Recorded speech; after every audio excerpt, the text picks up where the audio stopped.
Thank you so much for coming out here early on a Friday for our Monetize Your Business program that we are so proud to be in partnership with FNB that has made this possible. Give them a warm round of applause to FNB. Thank you. I'm your host for today, Papa Biz, and before I am able to go into what to expect from the day, we're going to get a warm welcome from FNB. When I found out that we are coming here, I made a request for one specific person to come and do this welcome. I wasn't sure they were going to be able to make it because most of the time they are not available. And she found out and she's made some time available. I believe she might only be here for an hour because there's a lot of meetings that she's involved in. So I'm very glad that she could be here. So we are going to welcome Morongwa Motemani to the stage. She is the area manager and she's actually a true powerhouse in the SMME space. She's got over a decade of experience in banking and has led high-performing business teams dedicated to helping entrepreneurs like you and myself. She has a deep passion for township and community economies to help them to shine in every project that she touches. Off stage, she's a family-first woman and a self-proclaimed introvert. But give her a mic and you'll quickly see the opposite. So please give me a warm, energetic welcome and help me welcome Morongwa Motemani to the stage.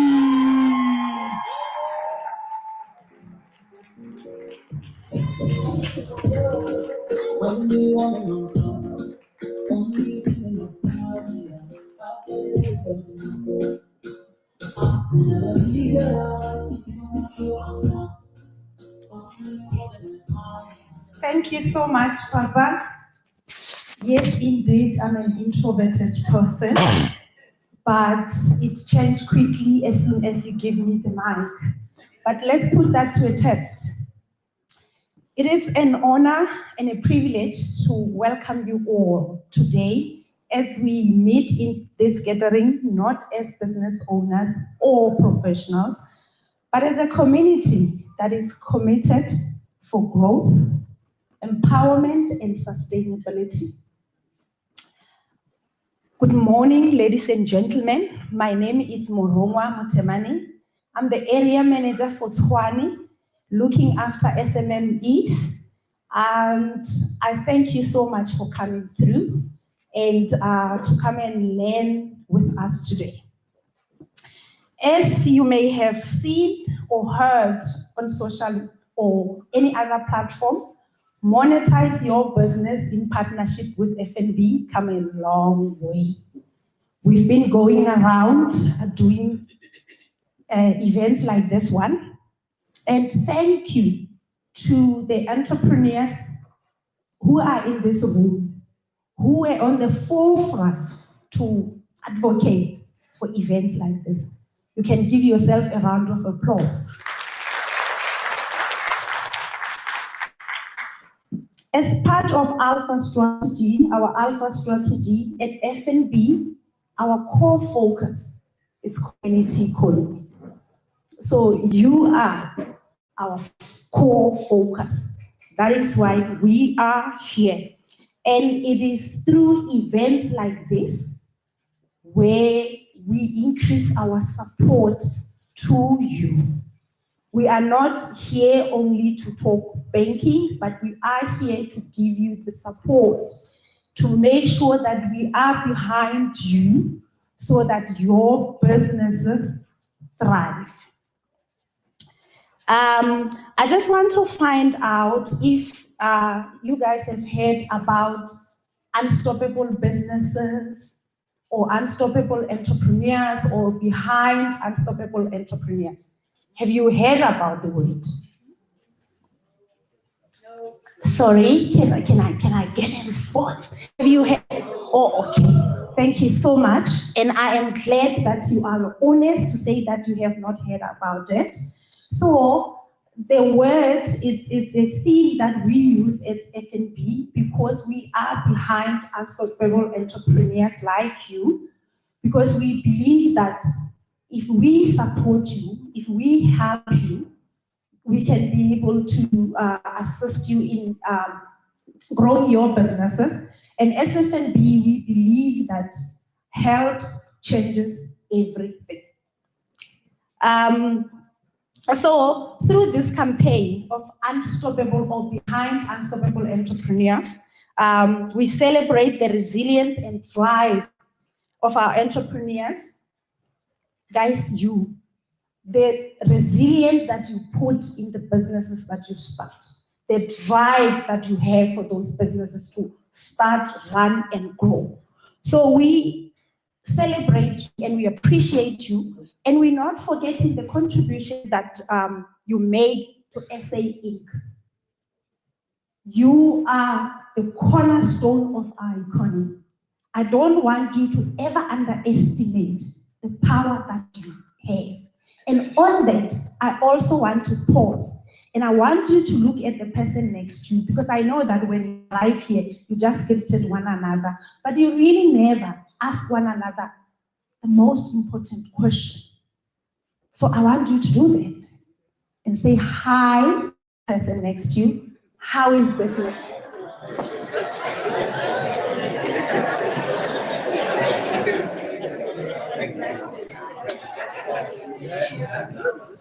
Thank you so much.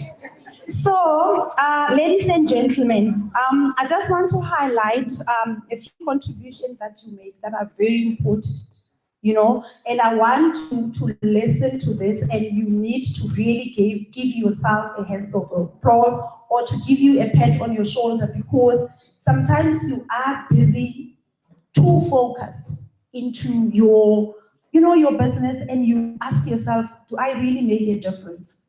And I just want to assure you today that you do make a difference.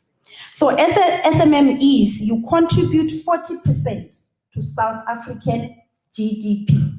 You can imagine, you're looking at yourselves every day, you're waking up, maybe you are the florist and you regard yourself as I'm just a small florist, or you are a baker and you're like, I'm just a small baker, but you don't understand the impact that you have to the economy. You drive innovation, local production, and economic inclusion. You employ millions, and majority of the millions that you employ come from communities. It can be my brother, my uncle. That is the impact that you make to the community. And as I've mentioned that as FNB, we are behind Unstoppable Entrepreneurs, I just want to say to you, to be unstoppable, you do not always have to do it alone. That is why I said, look at the person next to you and say, hi, how is business? That is the beginning of the conversation. We are here to network, to collaborate, to exchange our communication platforms, so that when we leave here, we should leave this place better than the way we entered this place. So as FNB, we are at the corner and we are rooting for you, because you need others in your corner and support to root for you in this entrepreneurship journey. We see ourselves as a partner providing support, encouragement, and resources for your business to reach full potential. So ladies and gentlemen, I am not alone, because when you see me here, you're asking, okay, we are so many, how are you going to answer our questions? I am not alone. I am with a skilled, esteemed FNB colleagues at the back there. They are here to help me to answer every business-related question that you may have for us.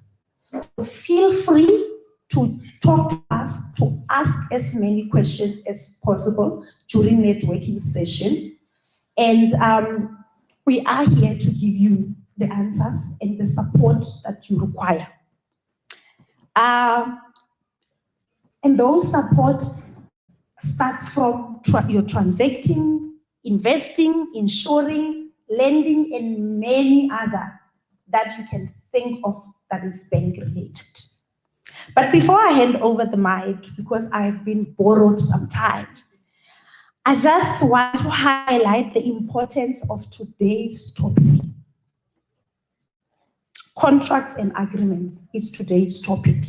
If maybe you did not note it somewhere, it is that topic that we are here for. And we've got an industry expert that is coming, going to share information with you.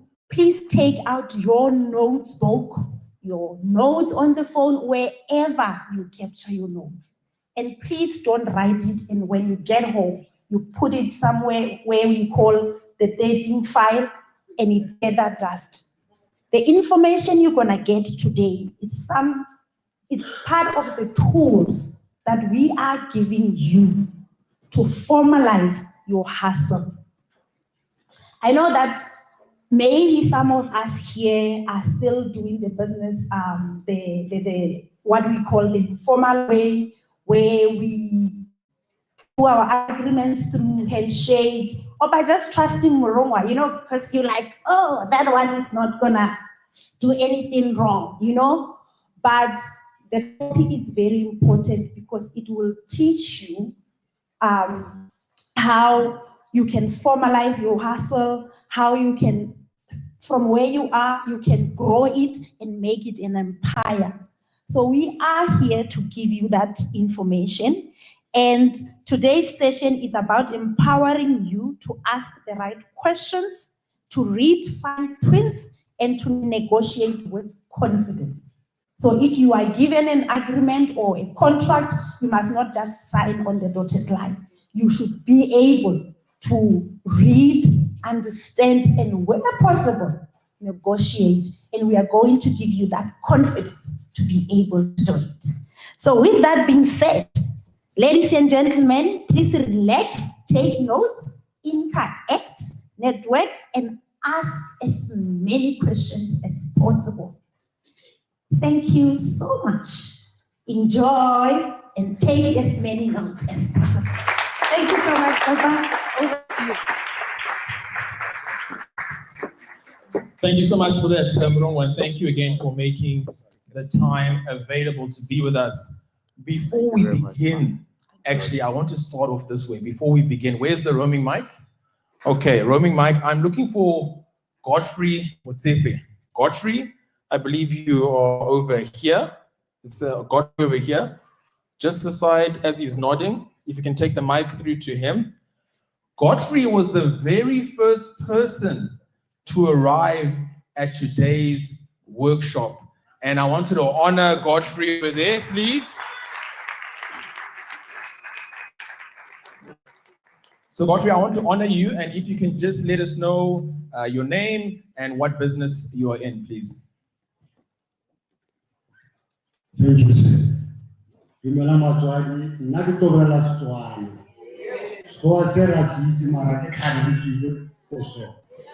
Right. Godfrey Motsepe. I've got a tree brand. Kohara, you go on tree. It took me a business in 2005. I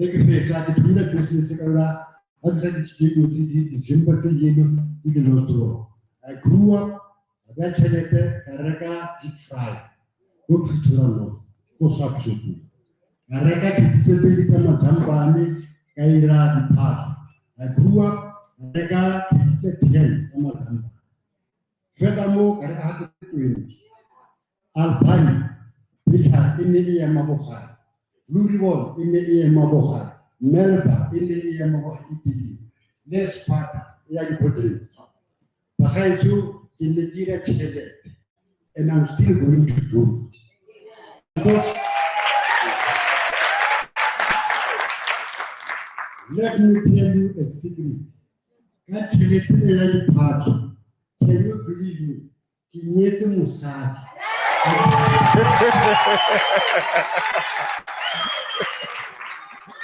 And then I'm proud to tell him. Sonagano, looking on the thing, it is a way that this is. The part of body, Mara, about you. About what I tell you, I have a pass. It's true, it's true. So now when you look about business, it is in my blood.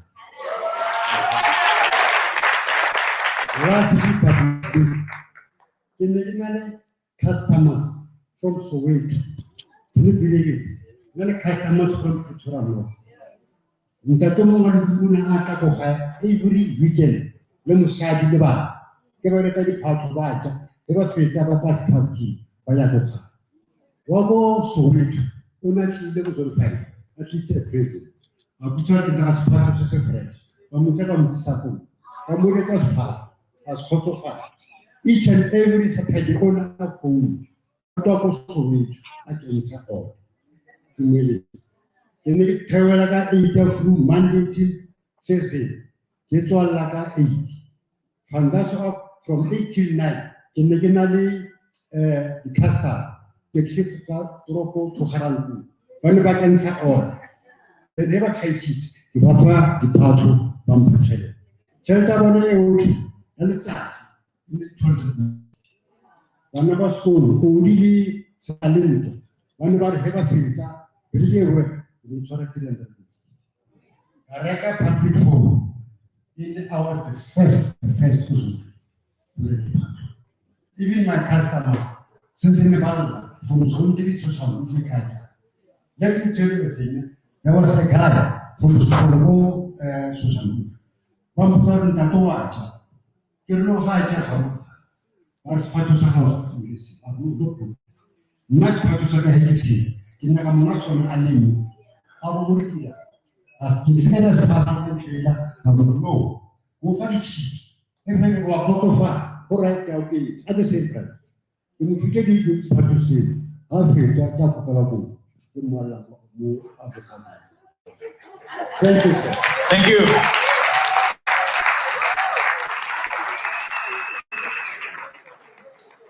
Thank you so much for that. And I just really wanted to honor you and thank you for sharing with you. I wanted to explain then in terms of how this program came about and how we find ourselves here. This is actually the 22nd workshop that we have had over the past 12 months. And we are very, very glad to be able to be here in GaRankuwa. And you know how it actually came about really is that Hetty and I, we met many years ago at the Pretoria University and we got married in 2010. Yes, ladies, please, I am married.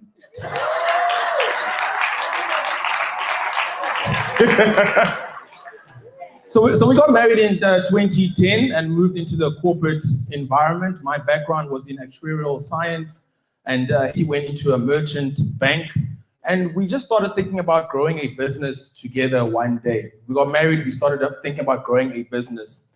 And we grew what our first business that we grew at the time became the fastest growing retail chain in South Africa, focused on African clothing. That business was called P&H Boutique, got us onto a whole bunch of awards, top billing, and a whole bunch of things, which was really fantastic.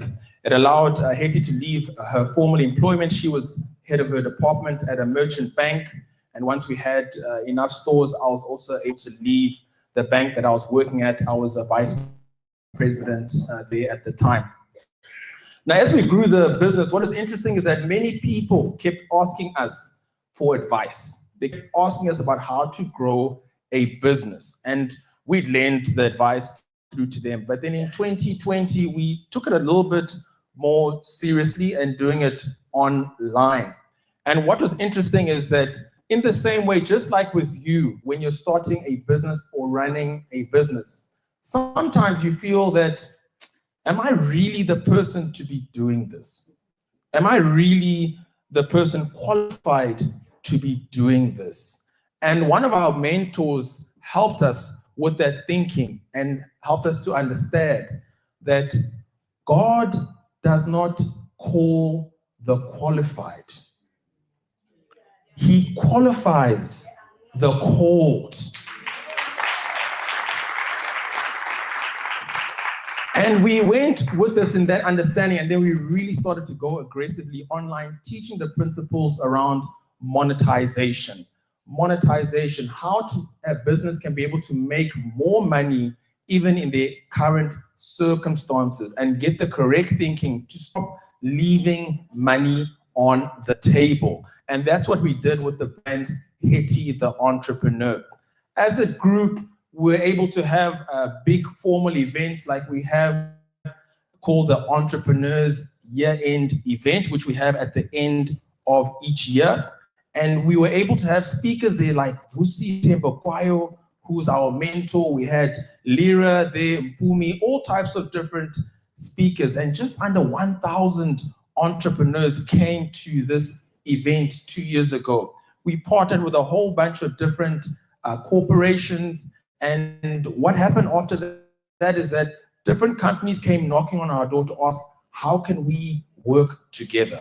How can we work together to grow and elevate this? And we were so glad when FNB also came knocking on our door, and we were so proud because FNB, we had come to see, is a bank and brand that really has the heart for entrepreneurs. They are the #1 brand when it comes to working with entrepreneurs, and we are so glad when they came knocking on our door. And that's how we're able to work together and come up with this program of Monetize Your Business, as we've rolled in throughout South Africa. And just recently, they just asked us to continue again for another year, which we are very glad. So give FNB another round of applause for this. Thank you. So that's where we find ourselves, and that's how we are here today. Now, today's topic, the theme for today is contracts and agreements. Today's theme is contracts and agreements. So what we're going to have happen today is that we're going to start off with a fireside chat and discussion with the expert that we've actually managed to bring through to you for today. And you'll be welcome to be able to take notes and ask questions. I will let you know when I introduce him later. He's not cheap. He's really not cheap. And he's actually our own lawyer that we managed to use. And it's just such a gift because now you'll be able to ask questions where perhaps you don't have to book a consultation with them. Now's the opportunity to be able to ask when the session happens today. After the fireside discussion, we will then go into a networking break, and I'll explain further later how we go into that session. After the networking break, we will then have a collaboration session. We will have a collaboration session. After that, we will then have the pitching session. Now, I want to see by a show of hands, who here applied to pitch? Who here applied to pitch their business? Don't be shy. I saw a lot of applications. Who here applied to pitch? Now, everybody just have a look around. Have a look around. Have a look around. Okay. Now, I want to tell you that normally we might receive about 50 or so application forms when we go to different communities. We received 67 applications from GaRankuwa. So many applications. Wow. And I've spoken to some of you. Some people are not happy with me because they're not a finalist. And let me let you know, we are only able to select 6 finalists to be able to do their pitch later. If you're not selected, don't be too sad. We will all take notes and look at those that will be pitching later so that we can be able to understand when another opportunity comes. Hopefully then we'll know exactly how to be able to seize that opportunity. Okay. And for those who are not aware, the grand prize for the person who wins the pitching competition will be 15,000 Rand, courtesy of FNB. Thank you. So we look forward to seeing that segment a bit later. And once that's done, the judges will let us know how they've adjudicated the different finalists, and we'll be able to know our winner. After that, we will then be able to have lunch. So that's our program through for today. And then I'll also let you know Please, when you need, the bathrooms are just straight out, and then on the left, you can ask the team at registration. There's tea and coffee also straight ahead there. The F&B team are at the back, ready to help you, especially during the breaks, and we've arranged some exhibitors as well. The last thing I'll let you know before I leave the stage is speakers feed off of your energy. If you give low energy, they will also give low energy. So today we are going to give high energy for all the speakers and especially the pitch participants when they come up. Okay? Actually, let's do a little bit of a test. I want to test you guys here. So I'm going to split everybody in the room. Okay, so everybody in the room straight down this middle here, on the left, you are going to be group A. Okay, everybody straight through in the middle. You guys are all group A. Then everybody from this side, you're all group B. Okay, everybody straight through here, you're all group B. So group A, when I count to 3 and when I lift up my hand, this is the signal, when I lift up my hand, I want to hear your version of good energy and good round of applause. Okay, we're going to test. We're going to test. So I'm going to count to 3. 1, 2, 3. Let's go.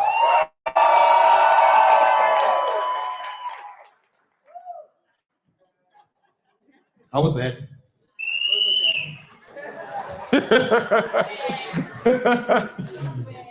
Okay, group B, when I count to 3 and I lift up my hand, I want to hear your version of good energy and a healthy round of applause. Okay, 1, 2, 3, let's go.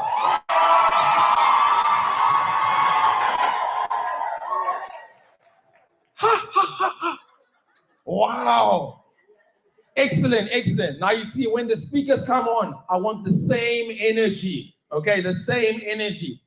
The first speaker that I want to invite onto the stage as well is Hetty, the entrepreneur. Let me tell you a little bit. Let me tell you a little bit about Hetty, the entrepreneur. Hetty, the entrepreneur is now speaking on international, global stages. She was a Mail and Guardian Top 200 Young South African Recipient Award winner, a TEDx speaker, was the #1 business on Vusi Tebekwayo's My Growth Fund. Top 1,000 African Voices, received the Entrepreneurial Honorary Award by the then Deputy President of South Africa, and most recently shared the stage with our mentor, Robert Kiyosaki, the author of Rich Dad, Poor Dad. Help me welcome Hetty to the stage.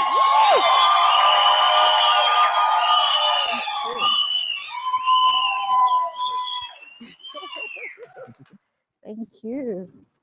Cool. Our next speaker that we want to welcome through to the stage is Kabelo Monageng. Kabelo is a highly accomplished legal professional and admitted attorney of the High Court of South Africa. He holds an LLB from UNISA along with several specialized certifications and brings sharp expertise across labor law, civil litigation, commercial law, and more. He's also our company's lawyer, where just last year, I must tell you, because we're family, he saved us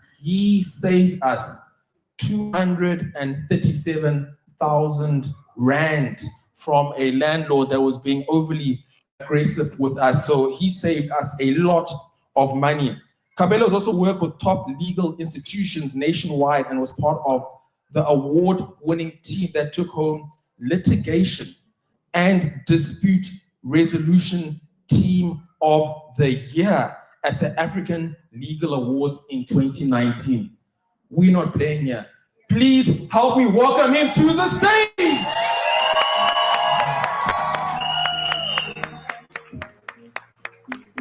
Fantastic. Have a seat. Have a seat, yes. Great stuff.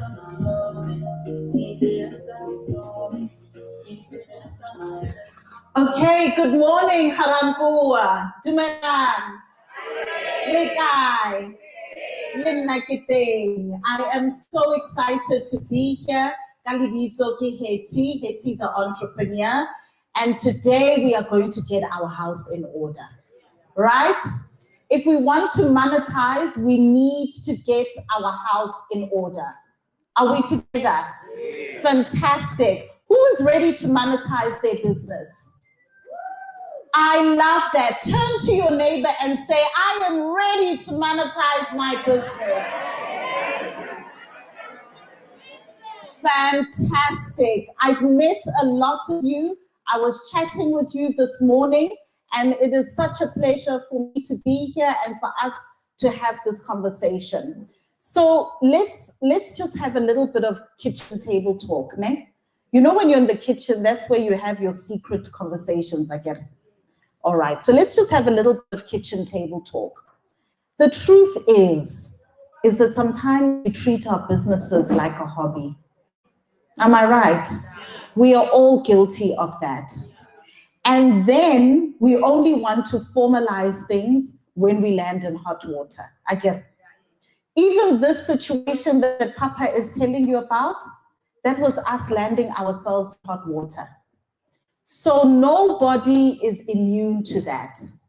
Today, we are going to have a conversation. It's a safe space. You can put up your hand.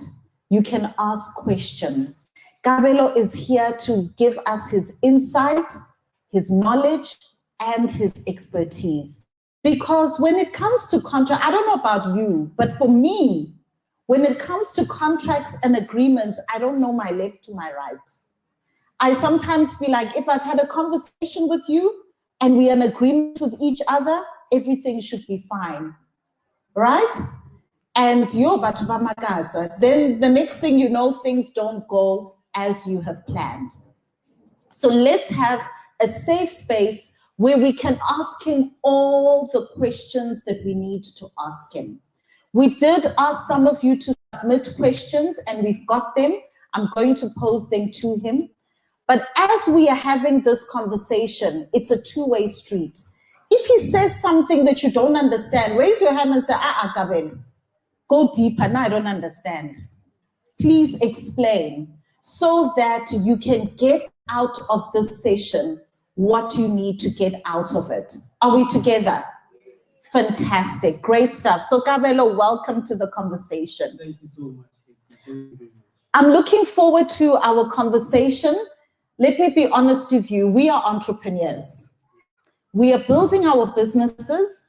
We are busy creating our products and our services. We don't have a legal background. We understand that, yes, we must formalize things here and there, but sometimes we are running the business on our own and we've got a lot of pressure. So with this conversation, we need you to help us simplify some of the complicated things so that it can be simple for us. We've got various questions that the monetizers have submitted that they need assistance with. So let me start with the first one. And if the spirit moves you guys, feel free, please raise your hand. The roaming mic is going to come to you and you can ask your question, or you can even share your own experience. There's no problem. All right. So Kabelo, the first thing that we want to understand, we had somebody who wrote in and said that, you know, they're running their business on their own and they've got a family member that is at home. They're not working. So they thought, let me bring this family member into my business so that they can help me with the running around and running of my business. Now, because it is family, is it actually necessary for us to now create an employment agreement and all of that? Won't they find it strange? Is it necessary, or can we just continue with matters as it is? Okay, very good question, Nancy. Thank you so much. Firstly, good morning, everyone. I'm Kabelo Monacheng again. Please feel free. I'm Tswana, and I'm comfortable with the local languages. So when we engage, please feel free to engage in a language that you can safely express yourself. Please feel free. I'm comfortable in Tswana, Sepedi, Zulu. Don't be intimidated by the suit. I relate to everyone. I spent, I think, about 10 years in Pretoria. So I'm very much relatable to everybody, so please feel free, don't be intimidated. Ask a question in Sepedi, Sotho, Zulu, whatever local language. I'm happy to engage in that language. So to get to the question, it's very common for business owners to hire family members or relatives as a form of helping out. But I always advise my clients, have your contracts in writing, just for certainty's sake, just to avoid any confusions whenever a dispute arises. And I'm going to give you an example. I mean, you hire a relative, a niece maybe, and the niece feels very comfortable at the workplace. Say you agree that tea time is at 11 o'clock. Your niece feels that I'm thirsty at around 9 o'clock in the morning. And she goes on tea. Yeah. And then you come in, you find that she's on tea at 9 o'clock. And then when you ask what's going on, she says, listen, I was thirsty. Then you feel a bit disrespected. You say, listen, I'm gonna give you a warning for this. Give the warning, and then she gets mad, and then she maybe wants to challenge that warning, take you to the CCMA for it, or whatever platform she wants to take you to. When you get there, there's uncertainty as to what the agreement was. Was it at 11 or was it at 9? Now it's your word against hers. So if you've got a contract where all of this is specified, tea time is at 11 o'clock, or lunchtime is at 1 o'clock, knock-off time is at 4. Somebody can feel that I want to knock off at 1 o'clock because the boss is my aunt, So all of those things can be circumvented by a written contract of agreement. So have your agreements in writing. I've had clients who've run into problems because of unwritten agreements where you now cannot enforce your rights because it's your word against theirs. Sure. Tell me something. How many of you, by a show of hand, has ever worked with a family member or employed a family member in your business? How many of you have? Sure. And I'm sure you've all got a story to tell, ne? In fact, let's hear from you. Can we get the roaming mic? Just put up your hand again. Don't be shy. Now don't put them down. Put them up, nice and high. I want to see. We said we're having a kitchen table talk. Let it be kitchen table talk. How was it? Was it good? Was it bad? How has it been? Let's hear from the first person. Thank you, Niti. Working with a family member is something like a curse. Because when you have to discipline that person when it comes to the wrong thing that person has done, it's a problem. Yeah. Especially a time where when you are out, that person take like he's a boss, it's you now. Yes. Can control that people that I am a boss, then we can go out whenever we want. Exactly. That person will drive the thing that you don't want. I'm saying I'm the family and I can't go out because of this is my sister's thing. Exactly. So how did you handle that? Did you keep them there? Did you have to have a tough conversation? Yeah, it's hard, but you have to be on the office and talk to them that this is not a child's play because here we are at work. Yeah. Yeah, we have to have rules. And then they must follow those rules, even if you are not there. He or she must not be in charge of you, like being a boss and control those people. Like sometimes they can even more than you.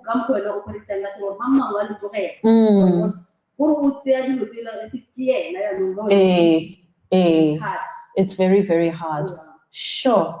No, thank you so much for sharing that. Let's hear from the next person. If you've employed a family member, can you tell us, was it good? Was it bad? How did you handle the situation? Roaming mic, you can go further to the back as well. Hello, Dumelang. Hello. Lekai. Rehona lekai. Okay. Go employer family mo business ya how ba gaetso na my advice go lona ba botle as entrepreneur it's a big no. It's a big no. Rather ibile go na le gore o employe family ka bana wa mona gore o teng mo motho kwa hao le ena ka re ga gona mmereko wa sokolanyana le rather teach the person gore a ikilele tse leng sa gagwe a go sisine ngwana. This is my daughter. I taught her. She owns her own company. She learns from her mother. Wow. Well done. And then my bad experience with family, I was working with my auntie. My auntie owned a company in Yaga, Florida Trading. That is the name of my company.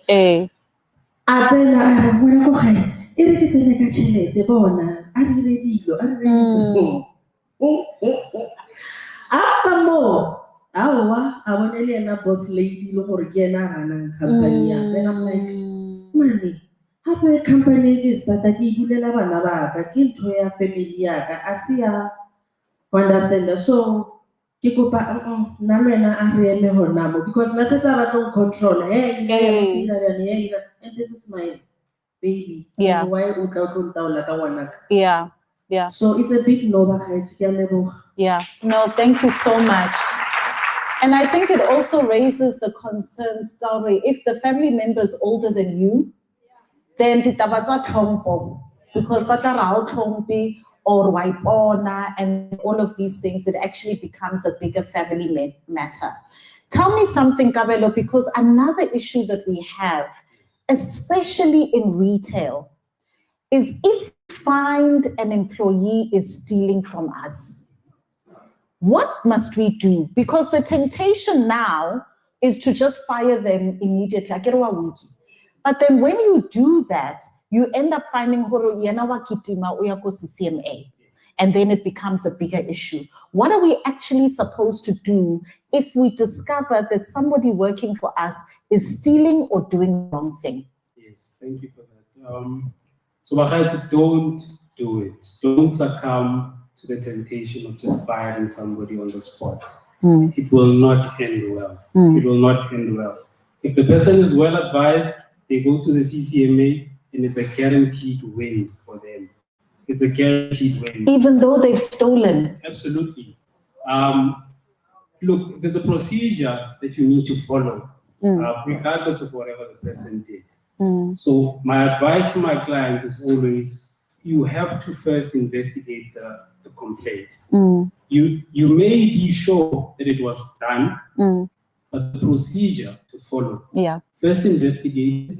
I would advise that you employ somebody externally, someone who's going to be neutral, to investigate it. By investigation, I mean the person is going to be called, asked questions, they will state their side of the story.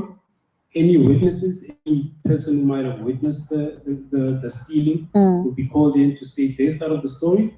The investigator will do a report, and then the report is what you base your charges on. So you do a charge sheet, you charge the employee for misconduct, for stealing, based on what the investigator has found. Now, from there on, you need to do a disciplinary hearing. You need to take your employee to a formal disciplinary hearing.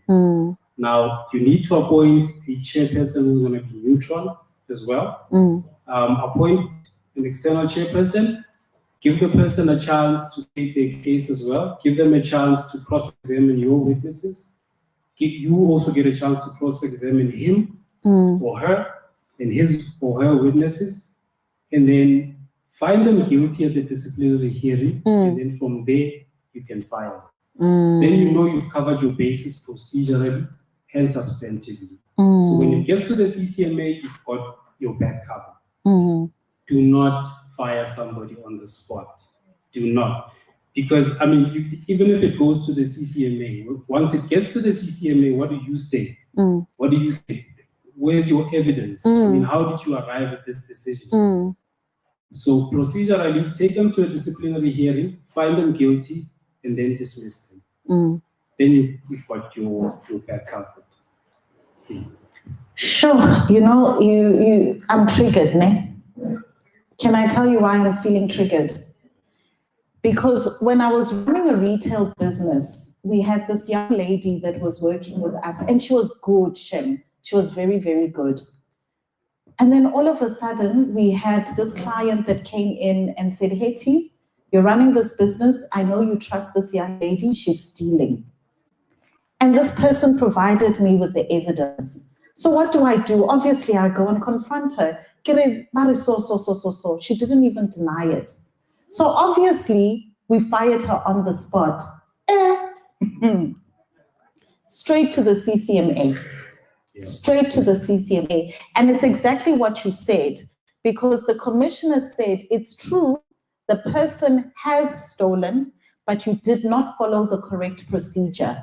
You must pay their salary for 1 year. Only a small business. Can you imagine? How many of you have ever been sent to the CCMA or had to find yourself going, there's a roaming mic, there's a lady over here in front. I want to hear your story. If you've ever been to the CCMA, sent by an employee, or finding yourself having to go there yourself, can you please tell us of your experience? Good morning, everyone. Good morning. Please do stand up and let us know your name. Oh, thank you. My name is Lebahan. I run a primary healthcare clinic in Social Movie, Clinic Southview. I have unfortunately been to the CCMA, and my era was exactly what we're talking about right now. I had someone working for me, I trusted, they were stealing. We know these fraudulent letters was writing letters as if they were me, giving to clients. I found it out. And I fired on the spot. I had to pay the salary for 3 months. So it's not a position that you want to be. Fortunate for me, when I got there, I don't know what the person that's adjudicating or the commissioner is, he advised, next time, have a procedure in place. Now contracts are in place. If I fire you, I also have someone that comes in for the disciplinary commission, and I have it. Otherwise, you waste money. Yes. No, absolutely. Thank you so much. And unfortunately, these are hard lessons to learn, because the next time that I went, I was ready. I followed the process and everything went well. You know, Kabelo, sometimes as small businesses, we feel like we don't have power. Let's say, for example, we go and we want to open a shop. Let's say it's at a shopping center, or we find a space in where we can open our shop, and they give us a lease agreement. Do we have the power to change that lease agreement or to negotiate on that lease agreement? Or is whatever they give us what we must sign and deal with it? You always have freedom to contract. I always advise my clients to negotiate agreements before they sign them. See, what these landlords do, they will give you a contract that better suits them, that covers them more than it covers you. Now, to give you an example, I mean, if you're about to rent an office space, for example, the lease agreement, when it comes to, if the tenant is a company, it's not similar to a residential lease agreement where the tenant is an ordinary person who's renting a place for residential purpose. Those people are covered by the Consumer Protection Act. Okay. Now, when it comes to, say, your business is growing quickly, and say the lease agreement you've signed is for a period of 4 to 5 years, let's say 5 years. Your business is now growing quickly, and you feel that I'm getting more employees, I need a bigger office space. I need to vacate immediately. I've identified a bigger office space somewhere. You cannot just get out of that lease agreement. Yes. By law, you are bound by that 5 years. You need to be there for 5 years. You're not the same as a residential person who can just give 30 days notice, even though his lease agreement is 3 years. As an ordinary person, you can just give 30 days notice, and that's sufficient notice. But a juristic person, a company, is not covered by the CPA. You are bound by the terms by the lease term, by that 5 years. So what I suggest you do before signing that lease agreement, negotiate that clause. Make sure that there's a clause that allows you to negotiate the period that you can vacate. So say maybe you can negotiate 3 months notice. Have that in there, because what these landlords do, they keep the agreement silent on that. And if it's silent on that, the law is that you are bound as a company to the 5 years. You can't negotiate it. So make sure that there's a clause there that gives you an allowance to give at least 3 months notice. If it's not there, you're in trouble, unfortunately. And can you reduce maybe the duration? Instead of 5 years, can you say 3 years so that you can kind of re-look at it sooner? Absolutely, you can. Okay. Yes. Okay. Wow. I think one thing I'm learning from this is that contracts can be negotiated. Absolutely, 100%. I mean, you, as a party to the agreement, it's actually your right to negotiate the terms, and if they're not suitable to you, I mean, you always have the option of looking for something else. So rather than signing an agreement that you cannot commit to, rather find something else, because it can be very difficult. In a situation like that, where you have to commit to 5 years and you have to leave immediately, I mean, you're looking at a situation where you may need to pay off the landlord, or pay yourself out of that agreement. So yes. That could be a lot of money out of your pocket. So you want to be careful of that. Now, tell me, what are the absolutely essential contracts that all of us in this room as small businesses should have? Just even in a folder saved somewhere, the contracts that we should all have just as a standard. So first of all, what comes into mind is contracts of employment. Have contracts of employment for all your employees. Have contracts of employment, and then I would suggest that you also have some NDAs, because I can imagine as business owners, your business is always growing. You're always getting ideas, new ideas. Say you're running a catering business, for example. You've got a secret little recipe that makes your food, the taste of your food, unique, and you want to protect that. You want to have an NDA signed by your employees. What is an NDA? So an NDA is a contract that basically forces your employees to not share, secret, yes. your secret employee. Well, your company's like information and stuff, information, classified information, if I can say that. Your recipes, your logos, your slogans, your catchy phrases, your designs, your ideas, your processes, the way you do things. You want to have a contract called an NDA that does not allow them to go around sharing it out there with your competitors. So if you don't have an NDA signed, this person, there's nothing that stops them from, resigning here, joining another employee, which is your direct competitor, and using your recipe to compete against you. So now you've got more competition from an insider. So if you've got an NDA, that cannot happen. You can take them to the cleaners with the NDA. With the NDA, because sometimes as business owners, we share our ideas with other people, and then they take those ideas and they run with them. So before we share the idea, should we be getting people to sign an NDA as well? I think you should. I would advise you to do that. I would advise you to do that. It protects you more. Whenever you're dealing with classified company information or business information that actually takes your business forward, have an NDA. It costs you nothing really. It can be a 2-page agreement, even a 1-pager. Just have it in place. It protects you from competition, especially. Now, okay, we've got a hand that is up, roaming mic. Please feel free to continue putting your hands up if you've got a question or you would like to contribute to the conversation. Yes, please go for it. Hello.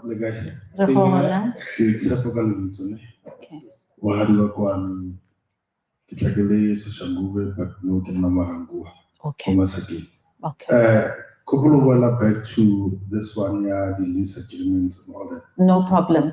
Even though it's not part of the lease agreement. Let's say, as GaRankuwa, but I've spotted Mabala Manchi, we as entrepreneurs, we can use maybe an organization, build, get fundings, and start something, the local, but local. So how do we go about maybe, let's actually live in and then we want to get that stand and start something.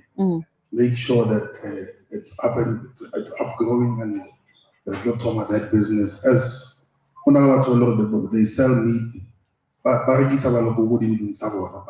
we can come together. Hey, this is your spot. You can sell your meat.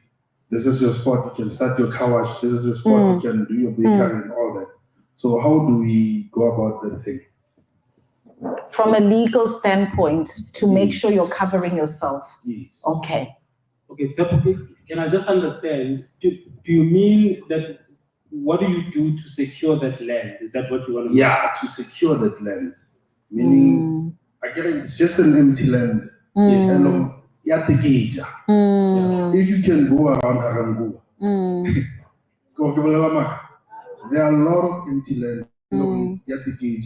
Where we can do something, and then we know that GaRankuwa can be empowered.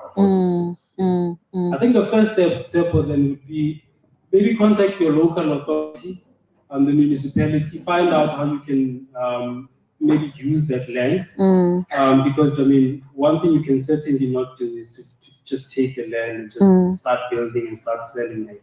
So the first thing would be to contact your local authority, see if you can get in touch with whoever owns the property, because you might find that it's private property. So get over that hurdle first, find out who owns that property, and then take it from there.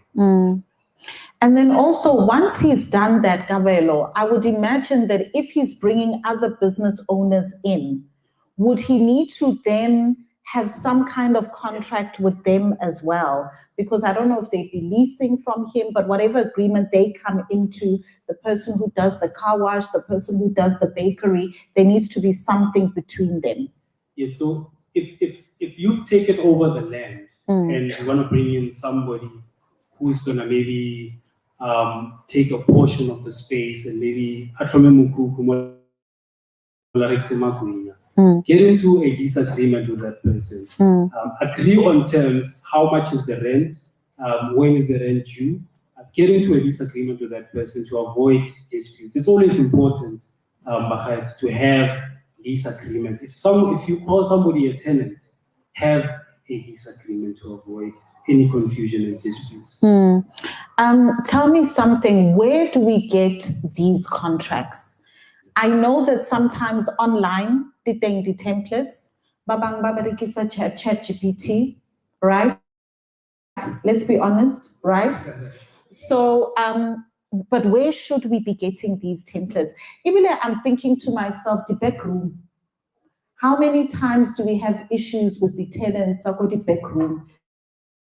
Because we don't enter into any formal contracts with them. How do we actually get these contracts? Well, as a lawyer, and being the money lover that I am, I would say, come to my office. I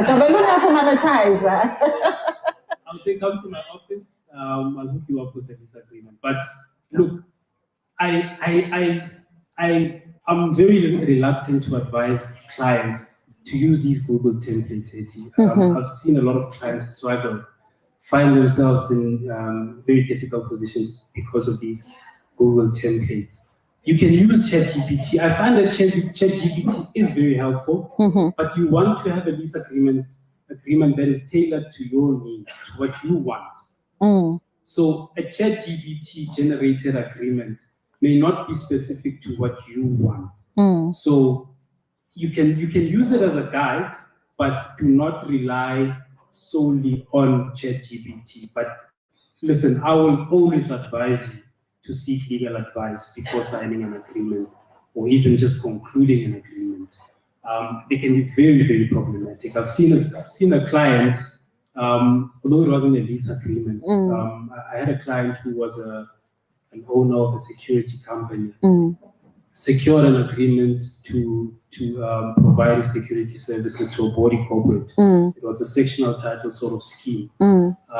Signed the contract today. A week later, the body corporate comes in, says they've appointed new trustees, and they don't want to work with him, so they want to cancel the agreement immediately. Wow. Just before they started working. And then when I said, give me a copy of that contract, I found that it was a Google template, and it wasn't very helpful to what we wanted. For example, the dispute resolution clause, which I think we're going to get to, I'll discuss that later. The dispute resolution clause did not allow the parties to go straight to court. It actually forced them to go the arbitration route, which is more expensive. And there's nothing you can do in that instance. You are forced by that agreement to go arbitration instead of court. So these Google generated or GPT agreements can be very dangerous if you're not careful. So please. You know, I think something that I'm also getting from this is the fact that think big. We must think like we are big businesses because our ideas are big.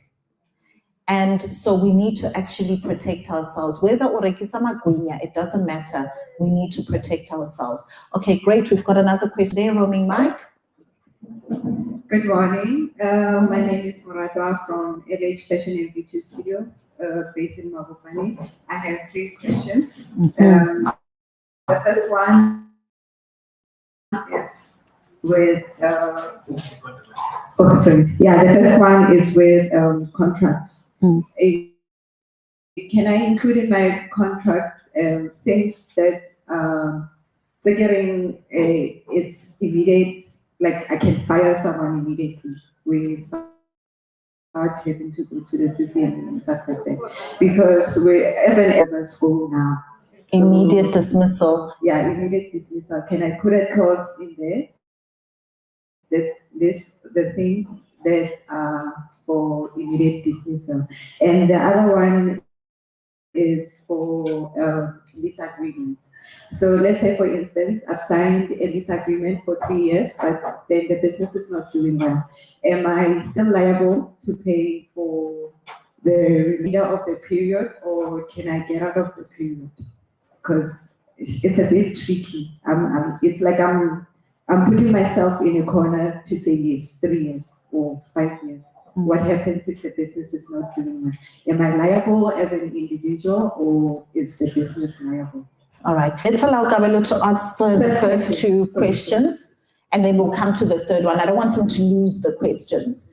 So the first one is now, can she put a clause in for immediate dismissal within an employment contract? Simple answer is no.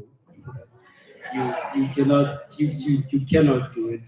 The clause would be unenforceable. It's against the law. Simple as that. The law is very clear on that issue.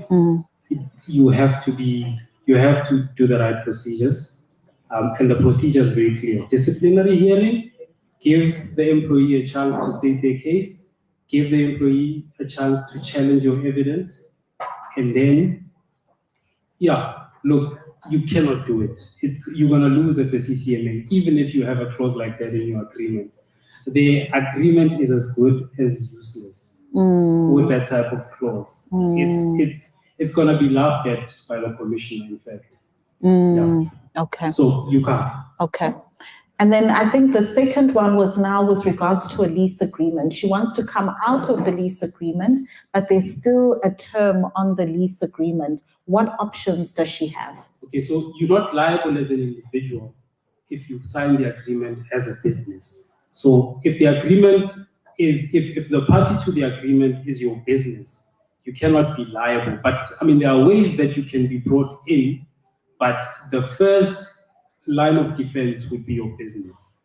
You can go. I've had a situation where a client came to me with that situation that, listen, I can't afford the rent anymore, and I've got this 5-year lease. What do I do? And we managed to negotiate with the landlord. And unfortunately, these things happen. we run into situations, cash flow problems, and if that happens, I mean, we engage with the landlord. Listen, this is the situation, we can't afford to pay you, so it's up to you. Do you want me to stay? And if I stay, I don't pay you. So you decide. If you force me to stay, I don't pay you. You let me go, find another tenant, you keep collecting rent. So they stuck between a rock and a hard place. They have to let you go, unfortunately. Yeah. Okay. I think you said you had a third question. We've got one more outstanding question from you. We can take that and then we'll move on to the next person. Thank you. So in my business, I'm having people that are renting space, hairstylists. Now, the question that I have with contracts, if I put a contract in place that this is how much they're renting their space for, if now I'm having issues with that, can I then say, I'm working you out? It's a reality. These things happen. Can I lock them out? Because they're failing to meet their terms, which one of the conditions is on this date, I'm expecting rent. And now they're not coming to the party. Okay. Simple answer again, no. Hey, Kabelo, you're not going to be our favorite person anymore. Kante, utoreni, yes. We want a yes. Look, do not do it. Do not succumb to that temptation. It's not going to end well. If they've got good legal advice behind them, they are taking you to the cleaners very quickly. You go to court on an urgent application. It's an easy court order. The magistrate signs the court order smiling, reopen the office. You can't do it. The only way you can do it is through a court order. So the law is very clear on that issue. You cannot lock them out. You cannot cut off their water. You cannot cut off their electricity. You cannot do it without a court order. Only way you can do it is through the court. If you do it without a court order, I always advise my client. In fact, I had a client just last week, I think 2 weeks back, who was locked out of their factory for about 3 months. You know, it's unfortunate that they didn't have a lawyer before that. So they just sat home and didn't go to work for 3 whole months and lost out on a lot of money. After 3 months, they then sought legal counsel. They came to us and said that, listen, we've been locked out for 3 months. It took 1 letter of demand from our office to say, reopen the office, you can't do that. Within, I think, 5 hours of receiving the letter, the factory was reopened. They know they can't do it. So what should she be doing then? So if you want to lock them out, unfortunately, you have to do it through a court order. You have to draft papers, you have to evict them, actually. You have to just evict them. So she should follow an eviction process. Follow an eviction process. Give a notice to vacate, file papers, eviction papers. I know it takes long. I know it's frustrating. It can cost a lot of money. But unfortunately, that's the only avenue. You have to evict them. Okay, fantastic. Let's get our next question in. Dumelang everyone. On TikTok, you can follow me. Very inspirational. Hey, I love that, by the way. I have a question. Some of us, we are like, if we are like people like Joseph. We are dreamers. I can save a company 7 years to come before that thing happens. So what I'm trying to say about that is that I'm a man of ideas. I almost have 500 ideas every day. So I want to know how can I sell my ideas? Because they are very practical, and they are very helpful. And even where I work, I'm working at BMW. They stole a lot of my ideas, and I haven't even got anything out of it. So now it makes me to be like give us a move, like and they are bombarding because they come almost every day. Every day it's like a pile. So I want to sell them. I want to be in the business of selling my ideas because they can really generate money. No, that's brilliant. And I think that's really brilliant. And I think this is a big concern that we have as small businesses, because we do have big ideas. And if we share them with the wrong person, sometimes it could be somebody, a big company, and they run with it. Is this where the NDA comes in, or should we be doing something different before we share the idea? What should we be doing? Okay, my brother, for you, being a person with a lot of ideas, so there's this commission called the Companies and Intellectual Property Commission.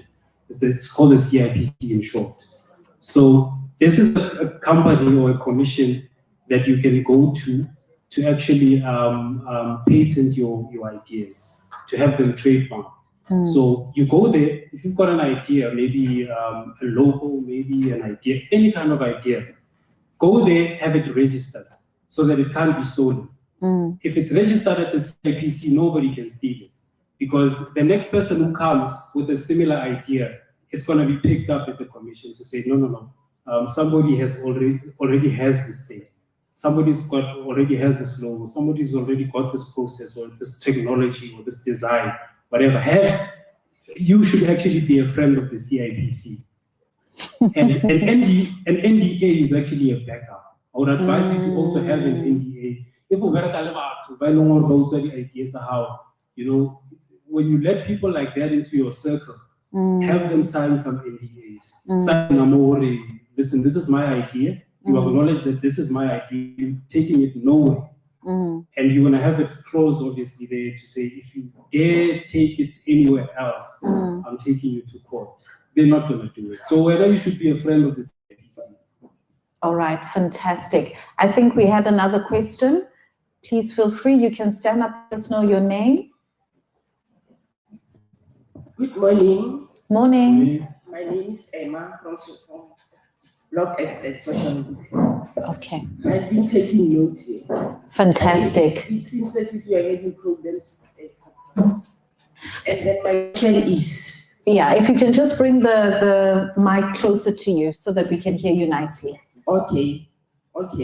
How can we ensure that our contracts are compliant with South African laws?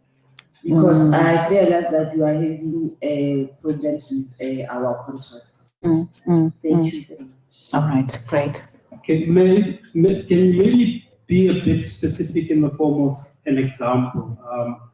What situation have you run into? No, maybe like when I want to draft a contract for my business, maybe you can clarify on that. I want to know the terms and conditions, what is needed, what must I do, what must I write, and what not, and what to do.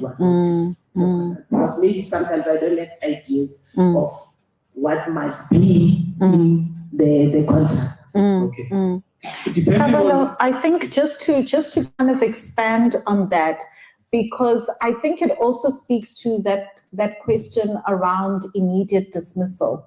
Sometimes we may have an idea, we put it in the contract, but we don't actually know that it is illegal to even put that in there. Yes. So how do we know that whatever we're putting in there is actually legal? And what are the features, for lack of a better word, what are the features that should be inside a contract that makes it legally binding?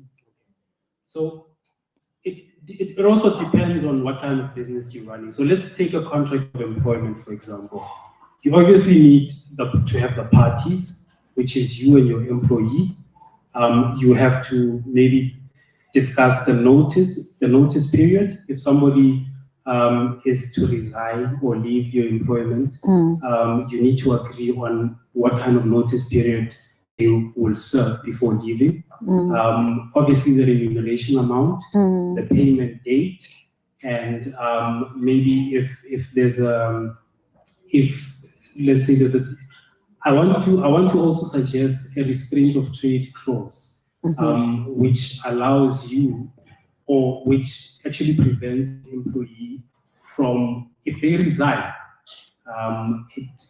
you can maybe stipulate a time frame where they cannot join a similar employee which is in direct competition with you, within a certain amount of time to join them and start competing with you.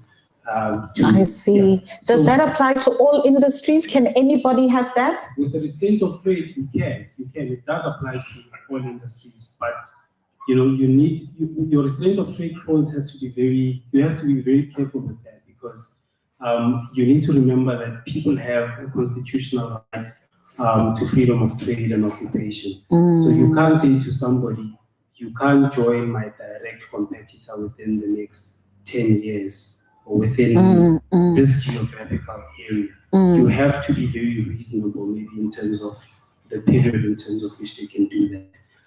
In terms of legality of clauses, like the clause where you say that you want to immediately dismiss somebody, that's why I always say, maybe try to get legal counsel, try to get a lawyer. I mean, there are free lawyers, there's the legal aid, there are law clinics. Get legal advice before signing a contract or actually drafting a contract, just to cover your bases in terms of what is legal and what is not legal. Tell me something before we go to the next question. As small businesses, sometimes we get a deal or we get a contract, all right? And now we provide the service, we deliver the goods, we do the service. Now, let's say, for example, they say that they'll pay you after 30 days or 60 days. That time comes, you're following up on payments, you're not getting paid. Now, time is passing. You've now incurred a debt to be able to service whatever agreement that you had, but you're not getting paid. What options do we have from a legal perspective? So in that case, you want to have a strong dispute resolution clause. You want to have a clause that makes it clear as to when your invoices are due for payment. If you've got a due date of 30 days, you need to have stipulations in terms of what happens if payment is not received within 30 days. Okay. If payment is not received within 30 days, am I giving you a further 14 days to remedy the breach? Because if payment is not made, that's a breach. That's a breach. You also need to have a strong breach clause, which stipulates what I can do in the event of that breach. You've breached the agreement by not paying within 30 days. What can I then do? So have a strong breach clause that gives you the power to do something about that. And what are some of those things? So let's say, for example, they've breached, they haven't paid in 30 days. We can give 14-day extension. Then what? Do we add interest on top of it? Or do we say, if we haven't received payment, then we take legal action? So your agreement should have stipulations insofar as interest is concerned. Okay. So if you've got clauses there that say that if an invoice is outstanding for more than 90 days, it starts to incur interest. Have something like that in your agreement so that it's clear. You don't want to just raise it in the event of a dispute arising, because then it becomes problematic. But if it's in black and white to say that the invoice amount starts incurring interest, then you're good to go. Sure. So sometimes I think, monetizers, we need to think about the worst case scenario. It's unfortunate. We obviously don't want to be negative people, but yeah, so it means that we really need to think about what could potentially happen and how do I protect myself from that. There were some other hands that were up. Can we have our next question? Good morning, everyone. Good morning. Okay.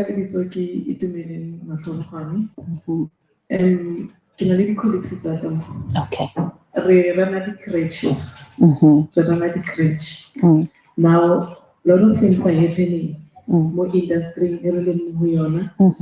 the parents say, finally, they see a hore, they take away their children. Like, for instance, last month,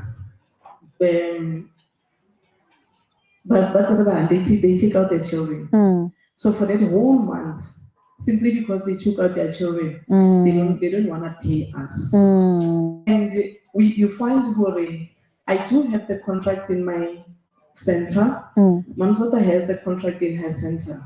But what happened is, Mamuzo Kakiliwa Yak. Really, we are in the same place. Now, her auntie Zengwana Gambo Krichin Yak. And then Kimusakisa Chele. Ungamano Misa Mamuzo. Next door. Ish. So, so on that, nationally about 2 contracts. Anyway, daily, and then I also have contracts monthly contracts. But I realized on my monthly contract, I said, you give me the notice, if you're gonna take out your child, then you let me know what manaka hard at all. But then you realize it's still not working, because even if I'm on TV,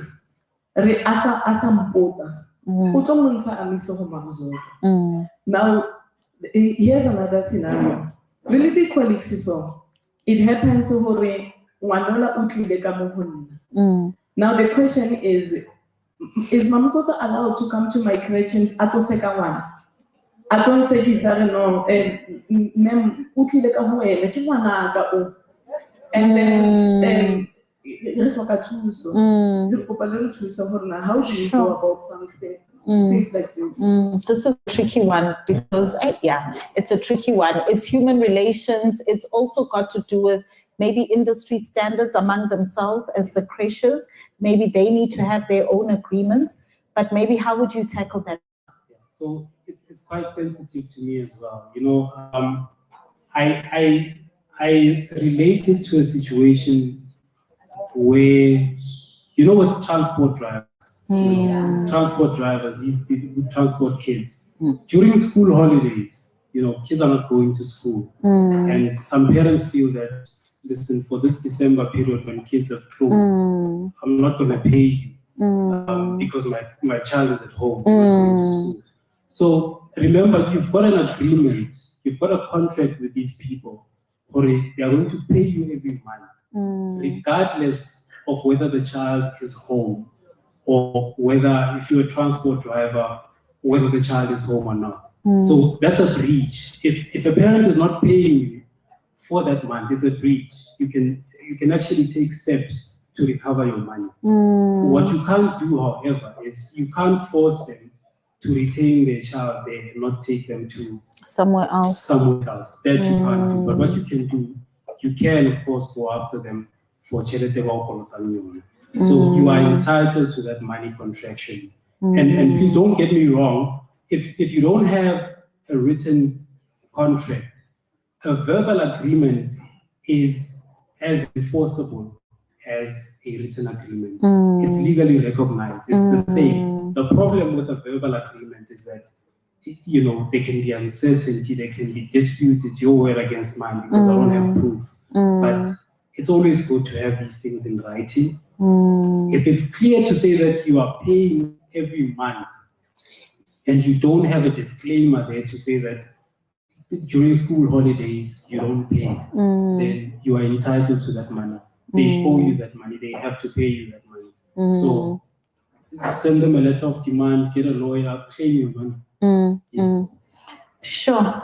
Yeah. I'm in two minds about that because I can really feel your pain, and a part of me is thinking there's obviously the legal side of it, but then there's also the business side of it to say, as the creches within the area, if you can find a way of working together so that somebody doesn't feel comfortable to go to the other creche and drop off the kids, etc. But it's a tricky one. Some of these, because you can see the hands, there are many hands that are up, Kabelo, and our time is limited. I'm hoping that you'll avail yourself during the networking session and even post today's workshop. I think we'll share details towards the end of the conversation that maybe people can continue to be in touch with you should they need further assistance. I also trust that if they say they're coming from Monetise Your Business, there's something you can do for them. In fact, I'm tempted to make an offer. Be tempted, my brother, be tempted. Be tempted, my brother, be tempted. I'm attempted to offer 50 people in attendance, of course, today. Free contract drafting. Wow, that's amazing. So you can approach us for whatever contract related issue. Yes. If you need a contract drafted, Yes. We'll do that for you free of charge. Okay, wonderful. That's amazing. So I think what they can do is, how should we set it up? Should we do it by the registration desk over there? Yes. All right. So if you need that, we'll do it by the registration desk. We'll also get some support from the team to assist you in collecting that data, and then we'll be able to reach out. Thank you. Thank you. And in Mandela Month, Nochal, that is brilliant. That is really the spirit of Ubuntu. We really appreciate that. Let's take the final question from the floor.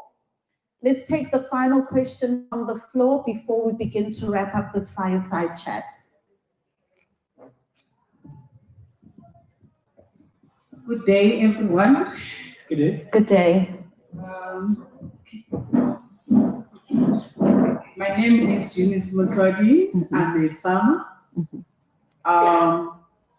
My question is related to contracts because of I'm working in seasonal way. So I just want to know, but the first one with my employee that I make them permanent. I got a contract from my FNB. Okay, great. Yes. For the one that I'm looking for from you, it's for the seasonal people because of other more people than the permanent one. And then the other one is the LDA. I just want to know about this, how to apply this because of I have a challenge. I did a big mistake because of I didn't protect my idea. I sent my idea to Mexico as we speak. I sent my idea to New York and then Kenya as well. Because of I start a new project. I'm working with Department of Education, starting and to teach the kids from grade R until grade 12. So Mexico, to send my idea, they promised me to assist on a curriculum that I want to write, and then for having a lot of departments to share that knowledge with my students. So I think I did a big mistake when you say someone can run, take your idea and start their own businesses. So I have shot. Can I just understand, ma'am, when you say that they promised to assist you, in what way was that promise made? Was it some form of agreement? What was it? Was it a verbal sort of conversation on the phone? Or what kind of promise was that? They sent an email and then they say, fill up that form. Then I fill up, then I send it to them. They approve everything. So now I'm busy with my own curriculum with them. They assist me with, I want to teach the kids about the insects. What is important, the insect from the other outside the country and the inner. Because sometimes when the seasonally, like if it's raining, there is a possibility the insects from the other countries come in South Africa and then infect our food that we are producing. So I want to teach kids about that disease. They must know, and then they must know, because I teach them in practical way. I want to show them. This is, when you see this flies, you just understand this one is affected with this and this and this and this. Okay, for you, it sounds quite technical and very interesting. So can I offer you a free consultation? Oh, thank you so much. Thank you so much. Thank you so much. Maybe we should sit down on this one. let me hear the full story, hear the full background so that I can properly advise. Monetise, thank you so much.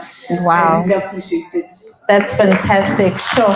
Thank you so much, Gabelo, and thank you for your generosity. It's very much appreciated. And it's true, our businesses can be very complex. In as much as we are small businesses, in as much as we are based in the township, our businesses do have complex, issues that, do actually need further consultation. So thank you very much for that. We do have some brochures at the front for your company. And once you go to the registration table, if you know that you need assistance with setting up of contracts, etc., the team will be able to take your details so that Gabelo's team can be in further communication with you as well. This brings us to the end of our fireside chat. I know that there are still a lot of outstanding questions. So one of the things I think we're going to do, because this really has been quite a popular topic, Gabelo, one of the things that we are actually rolling out over and above this physical workshop is that we are going to have online masterclasses. So that is going to help us to continue this conversation, all right? But I need you guys to make me a promise. If we're going to continue the conversation online, we all need to download Zoom. Are we in agreement? Are we all going to download Zoom? Fantastic. Because once we do that, we can continue the conversation. I can ask Gabelo very nicely if he'll avail himself for another hour online, just for us to be able to continue the conversation and get more of your questions answered. But going forward, we're going to have monthly virtual masterclasses. So that means even if we are not here physically, you'll be able to log in anywhere that you are. We continue to learn together, we continue to ask questions, and we continue to grow together as well. All right, are we in agreement? Fantastic. Now, the other thing I also want you to do just during the networking session, please make sure that you go to the F&B stand at the back and ask them about law on call. Law on call.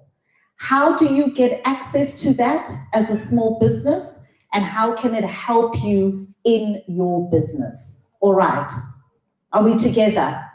Fantastic. Gabelo, do you have any just final parting words for us? We are entrepreneurs, we are visionaries, we are the innovators of tomorrow, we are the problem solvers, and we are out here learning, trying to grow and monetize our businesses, and of course, protect ourselves legally. What final parting words do you have for us? Final parting words, thank you very much for your time. I really enjoyed engaging with everyone. It's very, very interesting. I think this is a very beautiful initiative. When we were invited by Hetty and Papa, it was, I blocked off my diary immediately when I got the call, because it sounded to me like a very, very interesting initiative. I mean, our law firm is not that old. Although we've been in practice for a long time, our firm is only 3 years old. So we're quite a small law firm.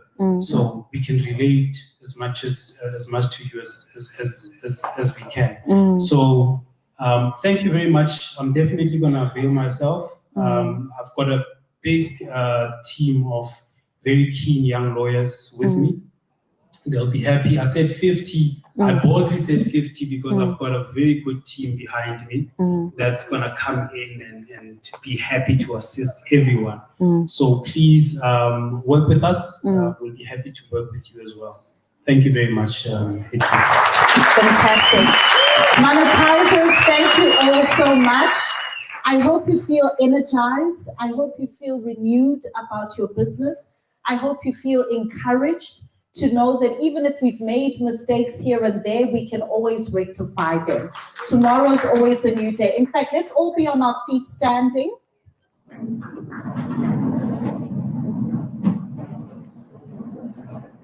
I want us all to just end off with our own Monetizers affirmation. All right. So repeat after me. I may be small, but I am thinking big. I may be small, but I am thinking big.